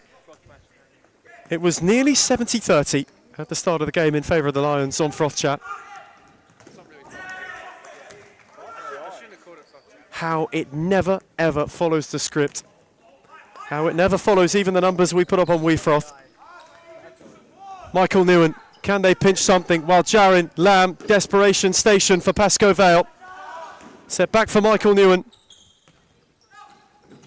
Lamb, while Jarin, timeout slip is awaiting, took a deflection, and Evangelista hit the side netting. Baker in a blitz, won by Wild Jarin. It's become stretched. Sakawal Jarin wanted to go on his own. There is a mix-up for Cruz, who could have gone and iced it.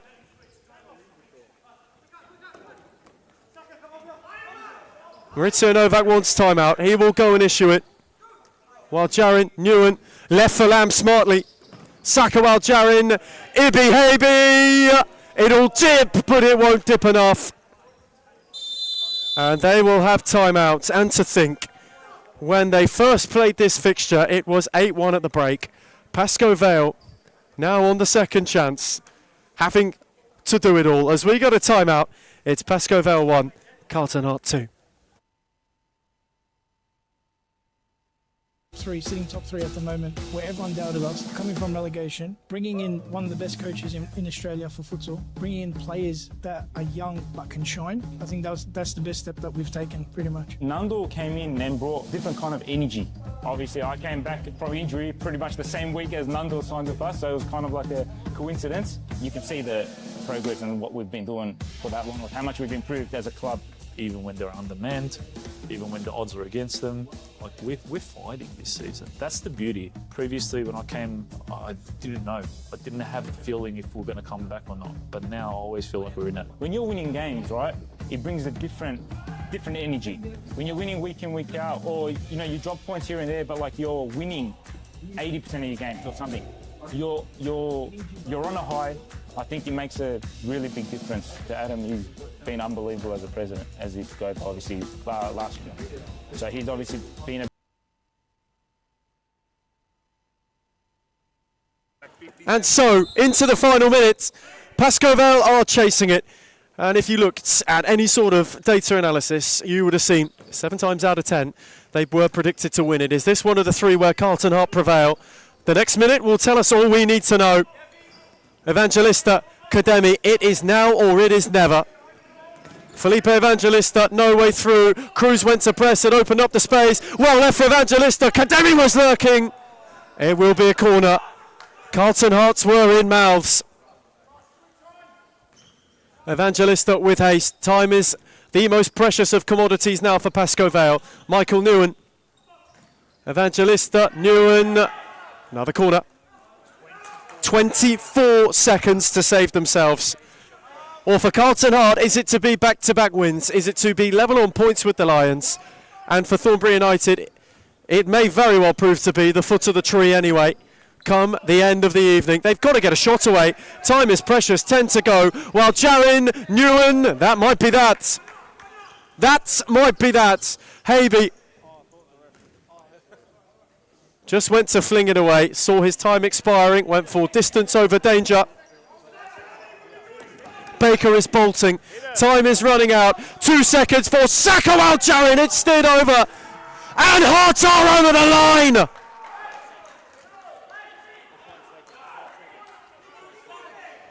Or are they? Corner taken. They are now. Unbelievable. Grit, guile, all of it. And you must think, the first time they met it was so different. It was oh so different. A second chance, a second opportunity, a new lease on life for Carlton Hart, which they have made the most of. And so, for the first time this campaign, they climb from the bottom of the table. Back-to-back wins for them for the first time in the top flight in what feels like an eternity. For Pascoe Vale, though, the wait for some salvation of their own goes on. Full time in Darabin, they had to dig deep, and it was Bowen right at the death that stole it. It is Pascoe Vale 1, Carlton Hart 2. Big part of all of this, and he's been doing unbelievable. Big credit to everyone, to be honest. We're on the right track, I believe, and hopefully we just get better from here. It's all about the brotherhood. It's all about passion. It's all about, if my brother's falling down, what can I do to pick him up? Or how can I pick him up? It doesn't matter what you do at a club. If you're there long enough, it becomes like your property kind of thing. It feels like you have a piece. You want to stand up and protect it. So I'll always want to protect this club, no matter what. We focus on everything. We focus on all the aspects. And I think that's what a lot of clubs don't have. A lot of clubs hate on us because of that. And the fact that we bring passion to the sport, there's no limit. The sky's the limit. when you have teams like Fitzroy who's been up there and played the nationals, or you have teams like Moreland who played national tournaments as well, if they can do it, why can't we?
I think that one will have to be Layla Abdulatif.